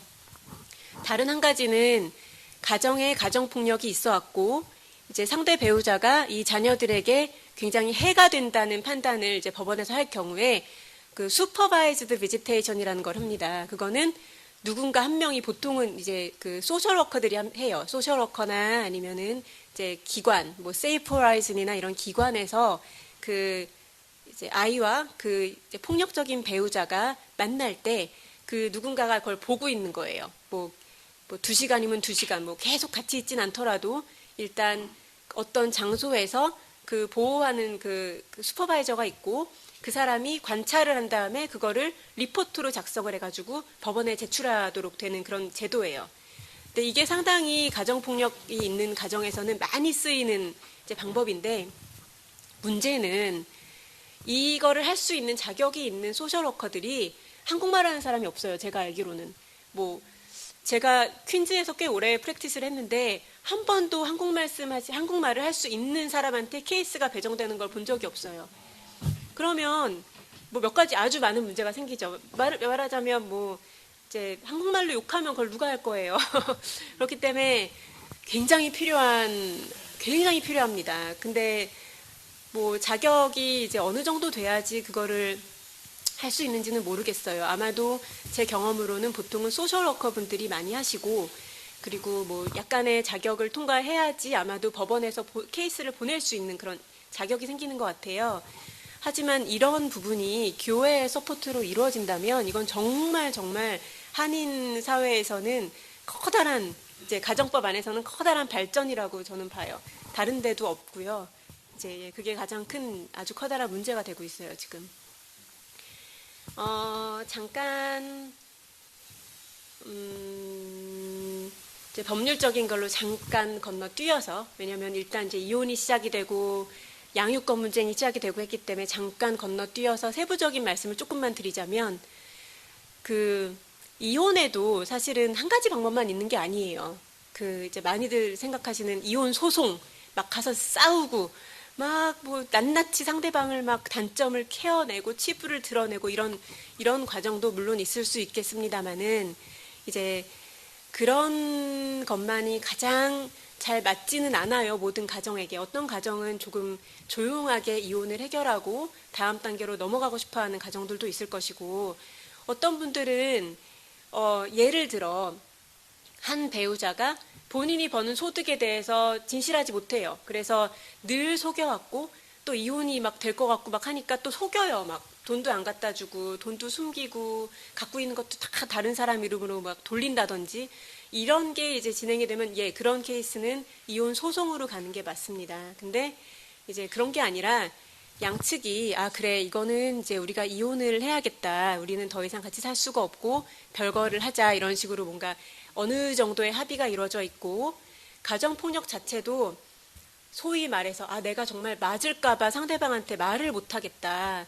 아니면 너무 오랫동안 가정폭력에 노출이 돼서 내 목소리를 제대로 낼 수가 없는 거예요. 이렇게 말을 하고 싶어도. 그런 상황은 이제 이제 보통 소송으로 가서 변호사의 대변을 받고 이렇게 해야 되는데 그게 아니라 이제 합의가 이루어지고 어느 정도의 폭력이 있었지만 그래도 아직 내가 이혼 안에서 내 목소리를 낼 수 있고 상대방과 합의를 해볼 만한 이런 능력이 있다면 사실 그 조정이라는 다른 방법도 있어요. 이혼 조정이라고 해서 옛날에 우리 드라마 보면은 신구 그 배우님이 2주에 뵙겠습니다, 4주에 뵙겠습니다 이런 식으로 하듯이 조정이라는 이제 그런 그 제도도 있어요. 그래서 이런 부분들을 인지가 될 수 있도록 법률 상담하고 빨리 연결해 주시면 참 좋을 것 같습니다. 그리고 이제 목회자분들께서도 이혼이라고 해서 반드시 이렇게 막 서로 물어뜯고 싸우고 먹고 이런 건 아니구나라는 거를 이제 알아두셨으면 참 좋을 것 같아요.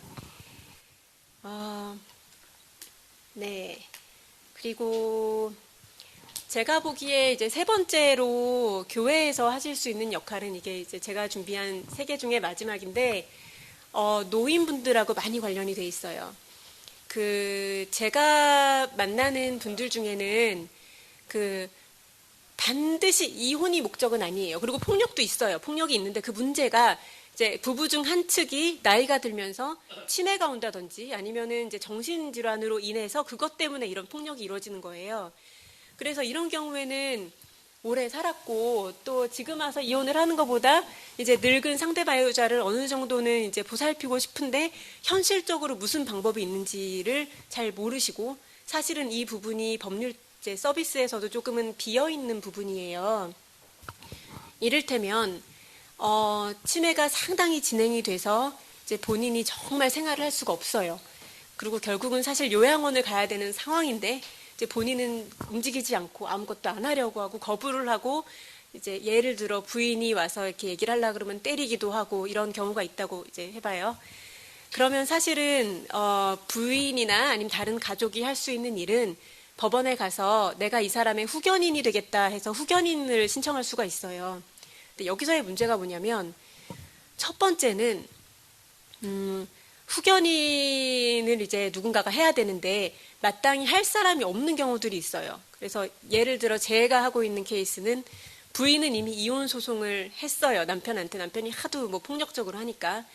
근데 보니까 처음에는 치매 초기인 줄 알았는데 이게 보니까 아닌 거예요. 이미 진행이 많이 돼서 본인 스스로 삶을 살 수 없는 지경에 이제 남편이 이르렀는데 그럼 후견인 제도를 해야 되는데 아이들은 모두 다 등을 돌렸어요. 그동안 하도 불화가 많고 아버지가 그렇게 하니까 아이들은 나는 이 일에 끼고 싶지 않으니 나를 빼달라.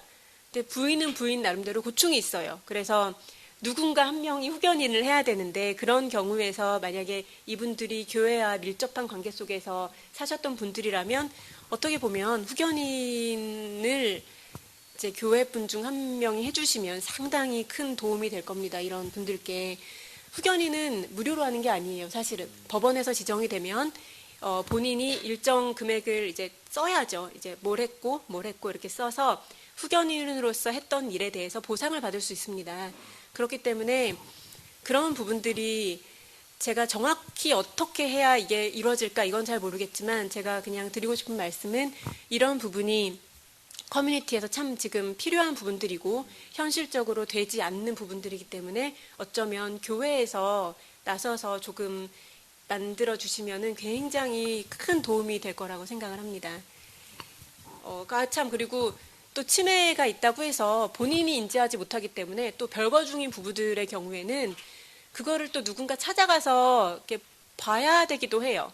그래서 이제 제가 아까 말씀드린 그 부부의 경우에는 남편분이 그렇게 많이 진행된 걸 알게 된 지 얼마 안 됐어요. 왜냐하면 일단은 이제 이혼 소송 중이니까 이게 부부가 만날 수가 없고 계속 다른 교회분이나 다른 분들을 통해서 듣기만 하는 거예요. 이분이 틀니도 제대로 못 껴서 밥도 못 드시고 뭐도 못 하시고 하는데 이거를 누구 한 명이 가서 체크를 해야 되는데 저는 와이프 변호사니까 갈 수가 없고 와이프분은 이제 때리고 그럴까 봐 또 못 가겠고 애들은 등을 돌렸고 그래서 이제 다른 뭐 또 그렇다고 해서 또 APS라고 뭐 이제 뉴욕시를 또 이렇게 개입을 시키자니 또 거기서 오는 또 여러 가지 경우의 수들이 있거든요. 그래서 제가 정말 하고 싶었던 건 누군가가 한 분이 체크를 해서 그분의 안전도 확인을 해주시고 이런 분들이 있다면 참 좋을 텐데 이런 리소스는 어디에 있을까라고 참 생각을 많이 했습니다. 제가 보기엔 교회가 충분히 그런 역할을 하실 수 있을 것 같습니다. 예. 그래서 그게 마지막이고요.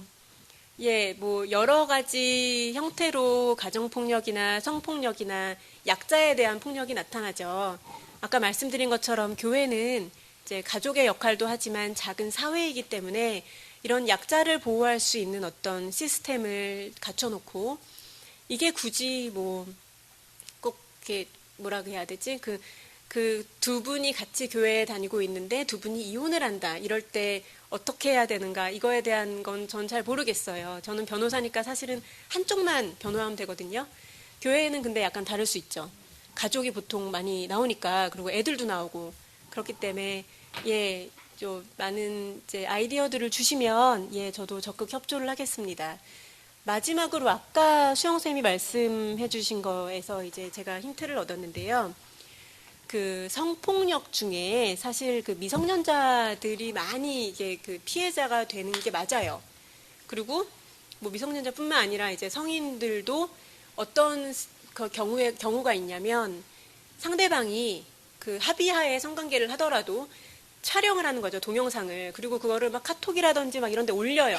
그 협박을 하고 이제 못 떠나가게 하려고 올릴 때도 있고 뭐 이런 부분들에 대한 교육이 이루어져야 된다고 보는데 교회에서 이제 성교육을 해주시는지는 모르겠으나 그런 이제 영상을 촬영하고 이거는 다른 문제이기 때문에 이거는 진짜로 이게 크리미널 그 형사법으로 처벌도 가능해요. 영상을 촬영하는 거는 이제 촬영하고 올리면 누군가가 제3자가 볼 수 있는데 올리면 이건 처벌 가능한 범죄예요. 근데 문제는 제가 항상 맞닥뜨리는 문제는 일단 올려지면 피해는 일어난 상황이에요.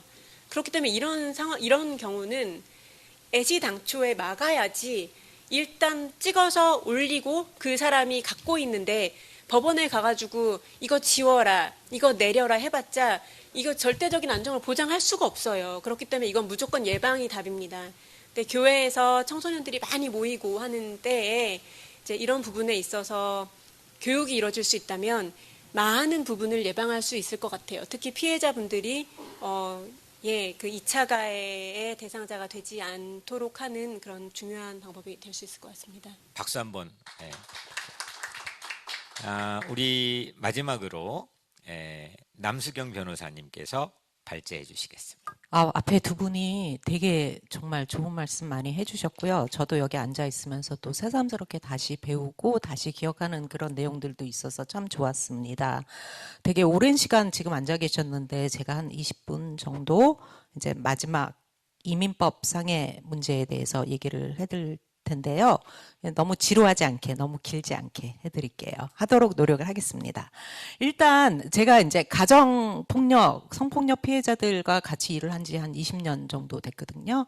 근데 가정폭력 상황에서 떠나는 게 말처럼 쉽지가 않아요. 그거를 먼저 좀 생각을 하셔야 될 것 같아요. 그러니까는 사람들이 왜 맞고 사니? 이혼해야지. 그게 막상 당사자가 되면 되게 쉽지 않거든요. 그래서 통계적으로 가정폭력 피해자들이 그 가해자로부터 벗어나는데 평균 7번에서 8번 정도 떠났다가 다시 돌아왔다가 떠났다가 돌아왔다가 그게 반복이 된대요. 실제로 제가 케이스를 하면서 소송 중간에 다시 합치시는 분들도 봤어요. 물론 그건 개인의 선택이기 때문에 제가 하지 마라 뭐 이렇게 말할 수 없죠. 근데 그런 분들이 또 대부분 한 6개월, 1년 후에 다시 오세요. 그래서 어쨌든 가정폭력에서 벗어나는 게 쉽지가 않은데 여러 가지 이유가 있어요. 뭐 당장은 경제적인 문제, 내가 아이들을 데리고 떠났을 때 어떻게 생계를 유지하나, 뭐 그다음에 하다못해 경제적 문제가 없으신 분들이라 할지라도 가족들 간에 어떤 내가 나쁜 딸이 되고 싶지 않은, 이게 사실 나쁜 딸이 아닌데 실망시켜드리고 걱정시켜드리지 않는 가족 관계에서 오는 그런 압력이나 이런 내가 뭔가 해야 될 것, 이런 것도 하나의 요인으로 작용하고, 뭐 이웃들의 시선이나 여러 가지가 있는데, 특히 이민자 사회에서는 또 가장 많이 듣는 것 중에 하나가 이민 신분 때문에 떠나지 못하는 경우 되게 많아요. 내가 만약에 예를 들어서 가장 전형적인 경우는 남편이 시민권자나 영주권자야. 그래서 우리 남편이 해줘야지 내가 영주권을 딸 수 있는데, 내가 만약에 지금 이 남편과 헤어지면 과연 제대로 살 수 있을까? 그리고 가정폭력에서 아까 김승 선생님께도 여러 가지 폭력의 유형을 얘기하셨지만, 이 신분을 가지고 협박하는 게 너무 많아요. 이민국에 신고하겠다부터 시작해서 너 나랑 헤어지면 쫓겨난다? 추방된다? 그리고 이제 아이가 있는 경우에는 너 추방돼서 평생 아이는 다시 보지 못할 것이다.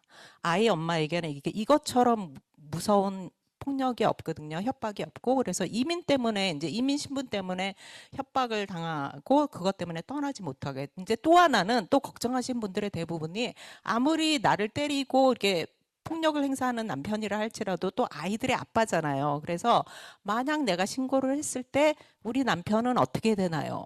이것도 또 많이 물어보세요. 우리 남편은 추방되지 않을까요? 가정폭력 때문에. 그래서 어쨌든 이민 신분 때문에 피해자들이 이 그런 폭력적인 관계에서 벗어나지 못하는 게 되게 많은데, 일단은 그래서 또 많이 듣는 것 중에 하나가 그러니까 예를 들어서 되게 오랫동안 폭력 상황이 있었는데 마침내 경찰에 죽기 일보 직전에 전화를 하신 경우도 되게 많아요. 근데 그동안 왜 한 번도 전화를 안 했냐 물어보면 가장 많이 듣는 대답 중에 하나가 경찰을 부르면 나 신분이 없다. 그리고 남편이 항상 협박했던 게 너 경찰 부르면 어떤 시나 이런 관계기관에서 개입되면은 너 당장 추방되고 애 못 보게 된다. 그게 일단 사실이 아니거든요. 경찰을 불러도요, 특히 뉴욕시는 생츄어리 시티라고 해서 뉴욕시 경찰들은 와서 신분이 뭡니까? 여권 보여주세요. 영주권 보여주세요. 절대로 하지 않습니다. 그래서 경찰은 신분이 없는 사람도 누구나 범죄에 노출됐을 때 부르실 수 있고요. 또 하나는 이제 또 법원이나 내가 예를 들어 가정법원에 가서 이혼을 한다거나 하니까 양육권이나 양육비나 뭐 그 오더 프로텍션 그런 접근 금지 같은 거 신청했을 때 그것도 이민 신분 때문에 문제가 되지 않을까요? 일단 대답은 아니요. 근데 물론 제가 이 일을 하면서 여러 가지 상황이 이렇게 변하는 걸 많이 봤는데, 특히 이제 트럼프 정권 4년 동안에는 법원까지 이민국 직원들이 온 적이 꽤 있어요. 그래서 그 당시 그게 되게 문제가 됐거든요. 그래서 그 경우에는 이제 법원도 안전한 장소가 아닌 경우가 있긴 했지만, 그거는 되게 예외적인 경우였고요. 일반적으로 미국의 사법 시스템에서는 누구나 법적인 권리를 위해서 법원에 가실 수 있습니다. 이민 신분에 상관없이. 물론 그 이민 신분이 없는 분이 예를 들어 중범죄를 저지르고 도망다니는 분이라면 그거는 문제가 되겠죠. 근데 그런 예외적인 상황이 아니라면 경찰을 부르고 법원에 가는 건 이민 신분과 상관이 없고 누구나 행사할 수 있는 권리입니다. 근데 경찰을 부르면 어떤 일이 벌어지냐면요.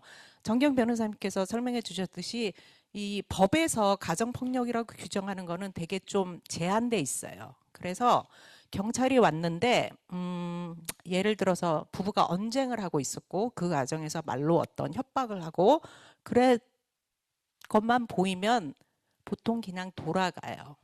왜냐하면 이 사람들이 법이 이 사람을 체포하기 위해서 출동을 했는데 그 입장에서 보면 어떤 명백한 범죄가 벌어지지 않았거든요. 근데 경찰을 불렀을 때 그럼에도 불구하고 경찰을 불러서 리포트하는 거는 나중에 도움이 됩니다. 제가 좀 이따 설명을 드릴게요. 근데 이제 경찰을 불렀을 때 명백한 범죄가 벌어진 현장을 목격했다면 mandatory arrest라고 해서 무조건 체포합니다. 한국처럼 부인이 아이 그냥 남편 겁주려고 뭐 경고하려고 했어요. 돌아가세요 하면 돌아가고 이러지 않습니다. 뉴욕시 경찰은 예를 들어서 그러니까 명백한 범죄라는 건 가정폭력이 범죄거든요. 근데 예를 들어서 물품이 파괴돼 있다거나 근데 부인이 또 얘기해요. 남편이 저거 던졌다. 아니면 뭐 예를 들어 나를 쳐서 여기 빨갛게 지금 이렇게 손자국 봐라. 이런 식의 어떤 범죄 정황이 분명히 드러나면 무조건 체포합니다. 근데 이 과정에서 또 하나 중요한 거는 통역, 그러니까 영어를 잘 못하시는 경우에 억울하게 체포되시는 분들이 종종 되게 많았어요, 사실.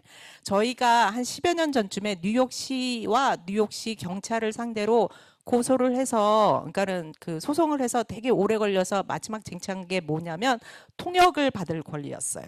저희가 일을 하면서 되게 많은 가정폭력 피해자들이 경찰을 불렀는데 본인이 체포되신 거거나 아니면은 그냥 돌아가요. 왜 그런가 했더니 통역. 그러니까 예를 들어서 가장 많은 경우가 남편은 영어를 잘해요. 미국에서 오래 살았고 시민권자고 여자분은 오신 지 얼마 안 됐어요.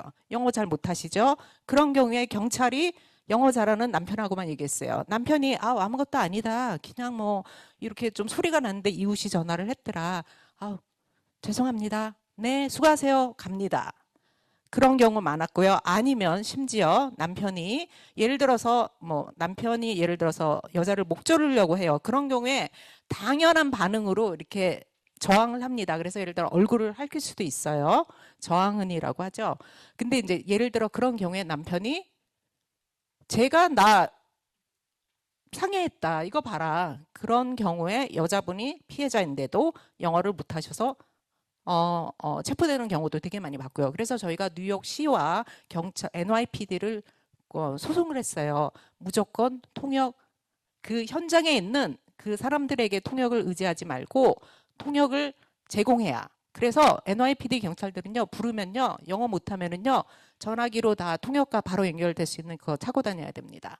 그래서 어쨌든 통역 꼭 요구하셔야 되고요. 제가 했던 케이스 중에 하나는 경찰 리포트를 봤는데 별거 없이 써 있어요. 저기 의뢰인이 얘기하는 것과 상황이 달라요. 근데 거기 보니까 통역을 딸이 제공했다고 나왔어요. 그래서 보통 딸은 엄마 편 드는데 알고 봤더니 스텝도터였어요. 그러니까는 엄마 아빠 싸우는 재혼 가정이었는데 딸이 통역을 했는데, 그러니까 경찰은 그 상황에서 가해자가 아니라 딸이니까 의존해도 되겠다라고 했는데 딸은 그냥 별일 없어 것처럼 얘기했던 그런 경우도 있어요. 어쨌든 통역을 꼭 요구하셔야 되고요. 그래서 경찰과 법원에 가는 거 이민신문 없어도 문제없다. 그다음에 모든 관공서, 경찰뿐만 아니라 법원, 심지어 무슨 시 이런 웰페어 신청하시고 이런데 다 통역을 제공할 의무가 있습니다. 정부는. 그래서 그거 두 가지 기억하시면 될 것 같고요. 그다음에 이제 혹시 이거 제가 앞에 복사했는데 이거 받으셨나요? 제가 오늘 아무런 스크린은 준비하지 않았는데 저기 뭐냐면 제가 담당하는 이민 옹호 프로젝트에서 하는 어떤 케이스들 하는지 저희가 이렇게 쫙 적었거든요. 근데 이제 여기 나온 모든 케이스를 제가 얘기하려는 게 아니라 처음에 4가지만 얘기를 할 건데요. 미국에서는 영주권을 받을 수 있는 방법이 크게 3가지가 있습니다. 첫 번째는 가족 이민. 우리 가족이 시민권자라서 초청하고 많이들 그렇게 오시죠. 두 번째는 취업이나 투자 이민입니다. 이분들은 보통 일정 정도의 학력이나 어떤 재능이 있으셔서 취업을 통해서 아니면 투자 이민을 통해서 영주권까지, 시민권까지 가시는 경우고요. 세 번째는 인도적 차원의 비자입니다. 제가 주로 오늘 얘기하려는 게 이 3번째 인도적 차원이고요. 저희가 퀸즈 리걸 서비스에서 주로 하는 것도 인도적 차원의 영주권 획득입니다. 물론 저희가 저소득층을 무료로 대리하는 그 비영리 법률 기관 로펌이기 때문에 가족 이민도 저소득층이신 분들은 도와드리긴 하는데 주로 저희가 하는 거는 인도적 차원에서 하는 비자를 하고요. 취업이나 투자 이민은 저희가 받지 않습니다. 왜냐하면 이걸 하시는 분들은 대부분은 일정한 경제적 능력이 되시는 분들이기 때문에요. 그래서 신문이 없는 경우에 제가 첫 번째 여기 쓴 게 여기 이제 영어로 바와 셀프 파티션이라고 있어요. 바와라고 우리가 흔히 얘기를 하는데 이 바와라는 거는 영어 약자로 Violence Against Women Act, 여성에 대한 범죄에 반대하는 법. 그래서 연방법인데요. 이 바와 아래는 여러 가지 규정들이 있어요. 아주 다양한 규정들이 있는데 그 중에 하나가 이민법상의 구제 조항이 들어 있습니다. 이거는 여성에 대한 폭력에 대한 반대라고 말이 되었지만 사실 여성뿐만 아니라 남성도 가능합니다. 그래서 여성뿐만 아니라 남성도 혜택이 되는데 아까 가정폭력 얘기할 때 대부분 여성이 피해자지만 남성이 피해자일 때도 있다라고 하셨고 실제로 제가 했던 클라이언트들 중에서도 남성 피해자 같은 분들도 가끔씩 오세요. 그래서 첫 번째 이제 바와 셀프 포티션이라는 건 뭐냐면 흔히 이제 일반적으로 내가 시민권자나 영주권자랑 결혼을 하면 내 남편인 시민권자가 나를 영주권 해줘서 가족 그 이민 해줘가지고 영주권 가는 게 제일 빠르고 쉬운. 글쎄 결혼을 제대로 하는 건 쉬운 일은 아니지만 어쨌든 결혼을 제대로 하신 다음에 이민 영주권을 받기에는 그게 이제 제일 빠르고 쉬운 방법이라고 생각을 하는데 이게 가정폭력의 경우에는 쉽지가 않아요. 왜냐하면 계속 협박으로 사용하거든요. 너 내 말 안 들으면 영주권 취소? 아니면 너 이민국에 신고해? 아니면 심지어 결혼해서 되게 오랜 시간이 지났는데도 부인의 신분이 없는데 전혀 시작도 안 하는 사람들도 되게 많아요. 제가 했던 경우에는 한 30년 정도 결혼하셨는데 30년 이상 결혼하셨는데 결국 남편이 돌아가셨는데 죽을 때까지 안 해줬어요. 그래서 안 해준 이유를 부인에게 왜 안 하셨나요? 그랬더니 남편이 내가 영주권 받으면 떠날 거라고 생각해서 안 해줬다라고 하시더라고요. 아주 전형적인 얘기죠. 근데 이런 경우에 학대적인 그런 학대받는 결혼에서 계속 있으실 필요 없으세요. 보통의 경우는 남편이 이렇게 파티션 해줘서 가야 되지만 셀프 파티션이라는 건 뭐냐면 내가 스스로 파티션 한다는 거예요. 가정폭력의 피해자가 스스로 파티션을 해서 이민국에 영주권까지 갈 수 있는 방법입니다. 몇 가지 이제 이거를 모두가 다 하실 수 있는 게 아니고요. 몇 가지 이제 조건이 있는데 첫 번째는 배우자가 시민권자나 영주권자여야 돼요. 되게 많은 가정폭력 한인뿐만 아니라 이 이민사회에서 벌어지는 경우에 두 분 다 신분 없는 경우도 많으세요. 그 경우는 해당이 안 되죠. 근데 이제 배우자, 가해를 하는 배우자가 시민권이나 영주권이 있으신 경우, 그리고 합법적으로 결혼을 하신 경우, 그냥 사실혼으로 동거만 하면은 사실 이거는 좀 불가능하고요. 근데 이제 결혼을 어디서 했느냐는 사실 중요하지 않아요. 한국에서 해도 되고 여기서 해도 되고 그다음에 이제 심지어 종교적인 결혼을 하시는 분들도 있거든요. 그런 경우에도 법적으로 그러니까 법적인 결혼으로 인정을 합니다. 이제 구체적인 거는 변호사 상담을 하셔야 되는데 일단은 영주권자나 시민권자랑 결혼을 하신 경우에 가능한데 이 경우에 예를 들어서 이제 남편이 막 때려서 아니면 경찰 체포 그러니까 리포트한 게 있으면 변호사로서는 되게 쉬운 케이스예요. 왜냐하면 그런 거 다 떼다가 제출하면 되거든요. 본인의 진술서와 함께. 근데 이 바와 셀프 포티션에는 아까 그 가정법이나 법원에 가거나 경찰을 불렀을 때 이 범죄로 해당하는 그 가정폭력은 되게 제한적이라고 얘기를 제가 그러니까 말씀들 하셨잖아요. 근데 이 바와에서 가정폭력은 좀 더 범위가 넓습니다. 그래서 신체적인 폭력뿐만 아니라 익스트림 크루얼티라고 해서 언어폭력, 어떤 정신적 폭력, 학대, 조종, 예를 들어 일을 못하게 하고 밖에 나가면 다른 남자 만난다고 아니면 30분마다 한 번씩 전화하고 체크하고 막 이런 거 사실 경찰 불러도 경찰이 해줄 수 있는 게 많지가 않거든요. 그런 경우에. 근데 바와에서는 얼마든지 가능합니다. 근데 얼마든지 가능하다는 게 쉽다는 얘기는 아니고요. 변호사들이 이제 그런 경우에 더 시간을 많이 써요. 근데 이런 경우 되게 중요한 게 제3자가 이런 상황을 좀 진술을 해주시면 되게 도움이 돼요. 본인의 진술뿐만 아니라 제3자가 그걸 내가 그런 얘기를 들었다 이런 상담을 했다라고 하는 게 좋은데 그래서 저희가 보통 이제 그런 경우에 어떤 가정폭력 상담을 하시라고 권유를 하는데 그러지 않더라도 사실 이 목회자님 분들이 하실 수 있는 일들이 있어요. 보통 가장 처음 가정폭력을 얘기하는 대상 중에 하나가 그러니까 내가 처음으로 그거에 대해서 상담을 하는 경우가 목회자인 경우가 되게 많습니다. 왜냐면 친구한테 얘기하기도 사실 좀 부끄럽고 가족에게는 또 걱정짓을까 봐. 그래서 예를 들어서 목사님에게는 그런 경우를 그러니까 상담을 하기 쉬워요. 근데 제가 처음 시작했을 때 한 20년 전에는 되게 많이 들었던 게 상담을 하갔더니 목사님이 기도해 주시고 앞으로 더 잘 살라고 그냥 격려해 주셨다. 그런데 요즘은 이제 가정폭력에 대한 인식이 많이 좋아져서 그런 일은 이제 점점 덜 벌어지는데요.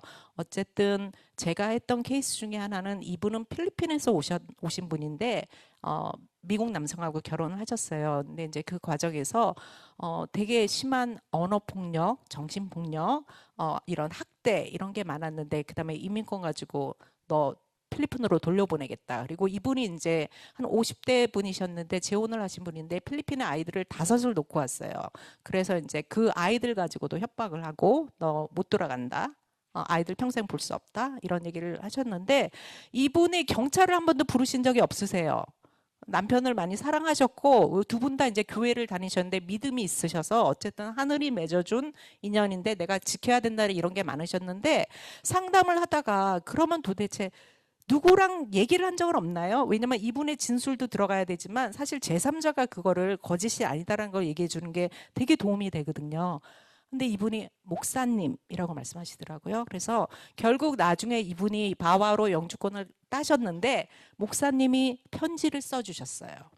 부부가 둘 다 교회에 참여를 했고 그래서 내가 이 사람들을 한 몇 년 동안 부부로 알았고 그 다음에 그 과정에서 부인이 이런 상담을 했고 그래서 내가 기도도 해주고 남편과도 얘기를 해보고 결국 나중에 부인이 도망쳐 나오셨거든요. 그때 이제 교회에 가서 도움을 받으셨고 그런 거를 편지로 써주셨어요.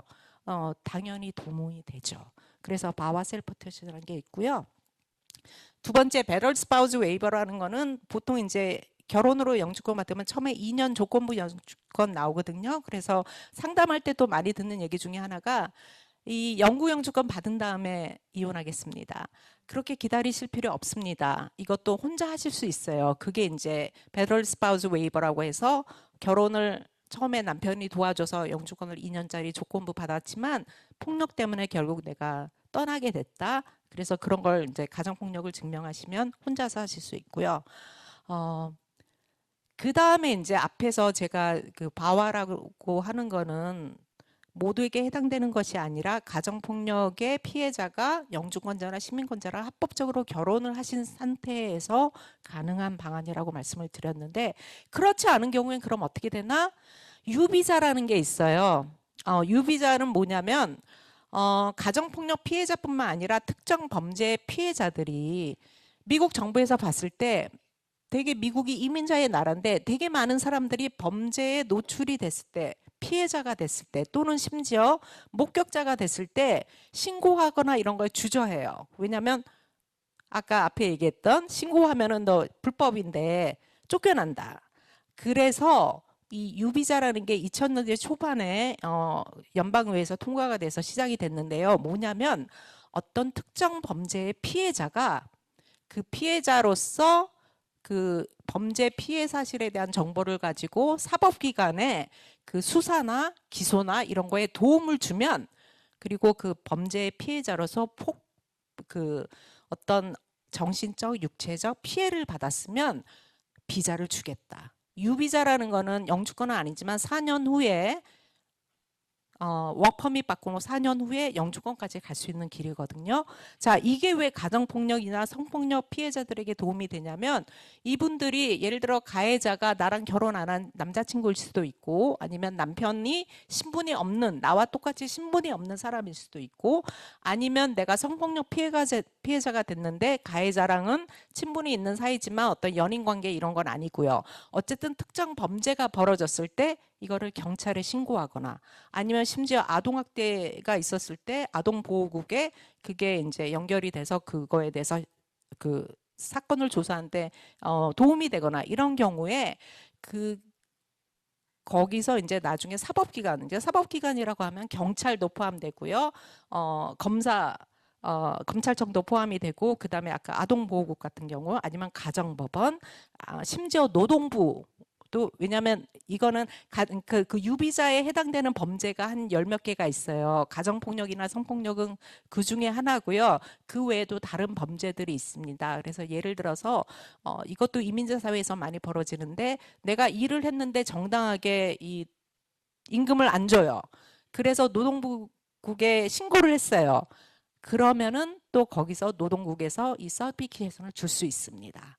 그래서 어쨌든 되게 다양하게 가정폭력 피해자뿐만 아니라 어떤 특정 범죄의 피해자가 되신 이민자분들이 이용할 수 있는 거고요. TV자는 제가 간단히 얘기해 드릴게요. TV자는 인신매매 피해자들이 받을 수 있는 비자예요. 근데 보통 인신매매라고 하면은 흔히 얘기하는 예를 들어서 한국에서 취업을 미국 가면은 뉴욕에서 아주 좋은 자리에서 되게 좋은 임금도 많이 주고 일한다 해서 왔더니 오자마자 여권 뺏어버리고 어디 단란주점 가서 일해라 이런 경우 많이 있고요. 그다음에 마사지 팔러 이게 이제 섹스 트래피킹이라고 하죠. 어떤 성산업에 이용되는 경우 되게 많고요. 아니면 일반 노동 트래피킹이라고 해서 이거는 뉴스에서도 가끔 보셨을 거예요. 어떤 뭐 아시아의 어떤 한 나라에서 임금 많이 준다고 해서 여기 와서 여기서 가사 도우미 일을 하는데 일주일에 막 80시간, 90시간 일 시키고 여권 주인이 뺏어버리고 임금은 이만큼 최저임금에도 안 주고 이런 경우에도 해당이 됩니다. 근데 가정폭력 상황에서도 저희가 TV자를 할 때가 있는데 아까 앞에서 잠깐 나왔던 가정폭력 상황에서 남편이 부인을 심지어 성매매에 사용하는 경우도 저희가 가끔 보거든요. 아니면 아예 처음에 관계 자체가 그 포주와 종사자로 만났는데 연인 관계로 발전하는 경우도 있어요.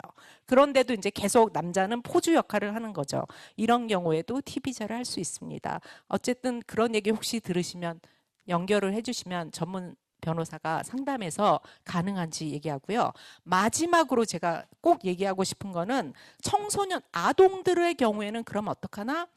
Special Immigrant Juvenile Status라고요. 저희가 SIJS, SIS라고 흔히 얘기하는데 이건 뭐냐면 부모로부터 학대, 방임, 방치된 아동들이 혼자 영주권을 신청할 수 있는 방법이 있습니다. 앞에서 얘기했던 가정폭력 피해자들이 하는 거는 사실 저희가 그동안 되게 한인 사회에서도 얘기를 많이 해서 많은 분들이 아세요. 근데 상대적으로 이 시즈라는 거는 한국 분들이 많이 모르시더라고요. 근데 되게 많은 한국 청소년들이 도움을 받을 수 있어요. 예를 들어서 말씀을 드릴게요. 제가 했던 한인 가정 몇 가족의 사례가 있는데 첫 번째 사례는 이 친구는 저희가 처음 케이스를 했을 때 한 고등학생이었어요. 근데 그러니까 엄마랑 아버지랑 자기 1살 때 미국에 왔어요. 근데 미국에 오자마자 아버지가 가정폭력을 휘둘렀어요, 엄마에게. 그래서 그때 이제 엄마가 신고를 하시고 신고가 간 다음에 아버지는 한국으로 돌아갔어요.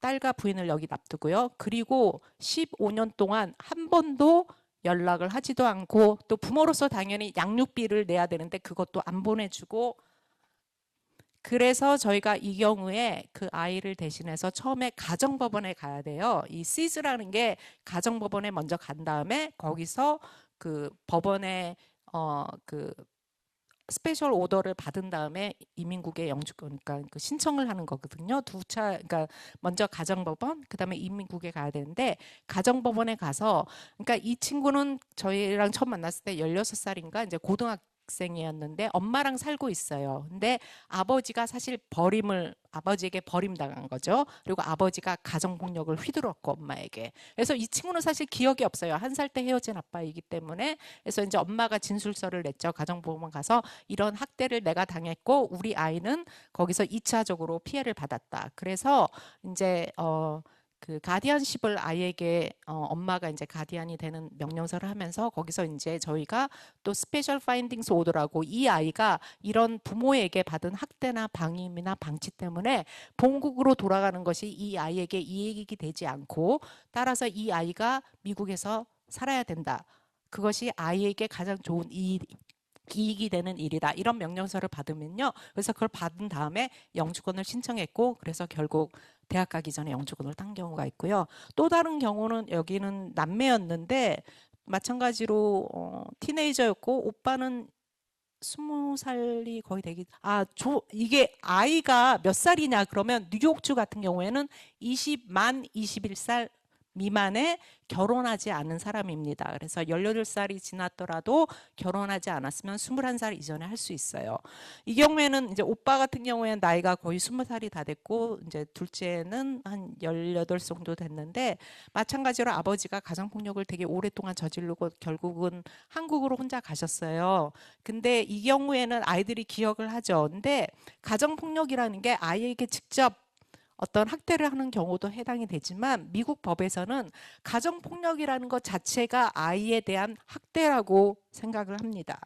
즉 아이들 앞에서 엄마에게 소리를 지르고 엄마를 때리고 폭력을 가하고 물건을 던지고 아이에게 직접 손대지 않아도 가정폭력입니다. 그래서 이 경우에 가정폭력에 의한 학대로 인해서 아이들이 결국 가정법원의 특별한 명령을 받았고요. 그래서 영주권까지 가는 경우가 있었습니다. 그래서 이런 이제 되게 좋은 구제 법안들이 있는데, 첫 번째는 많이 모르셔서 못 하시고요.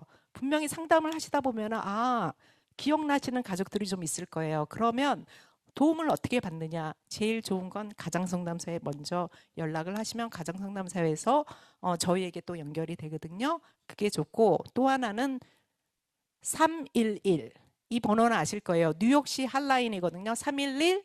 여기는 뉴욕시에서 뭐 하다못해 길 가다 맨홀 뚜껑 열려 있어요. 우리 집에 뭐 히터가 안 들어와요. 이런 모든 컴플레인 전화할 수 있는 곳인데, 전화하셔서 이미그레이션 서비스도 무료로 받을 수 있습니다. 311 전화하시면 한국어 통역 요청하시고 이민 법률 서비스 무료로 필요하다고 하면은 거기서 또 연결이 되는, 저희한테 오기도 하고 저희 같은 무료 단체에게 다 연결이 됩니다.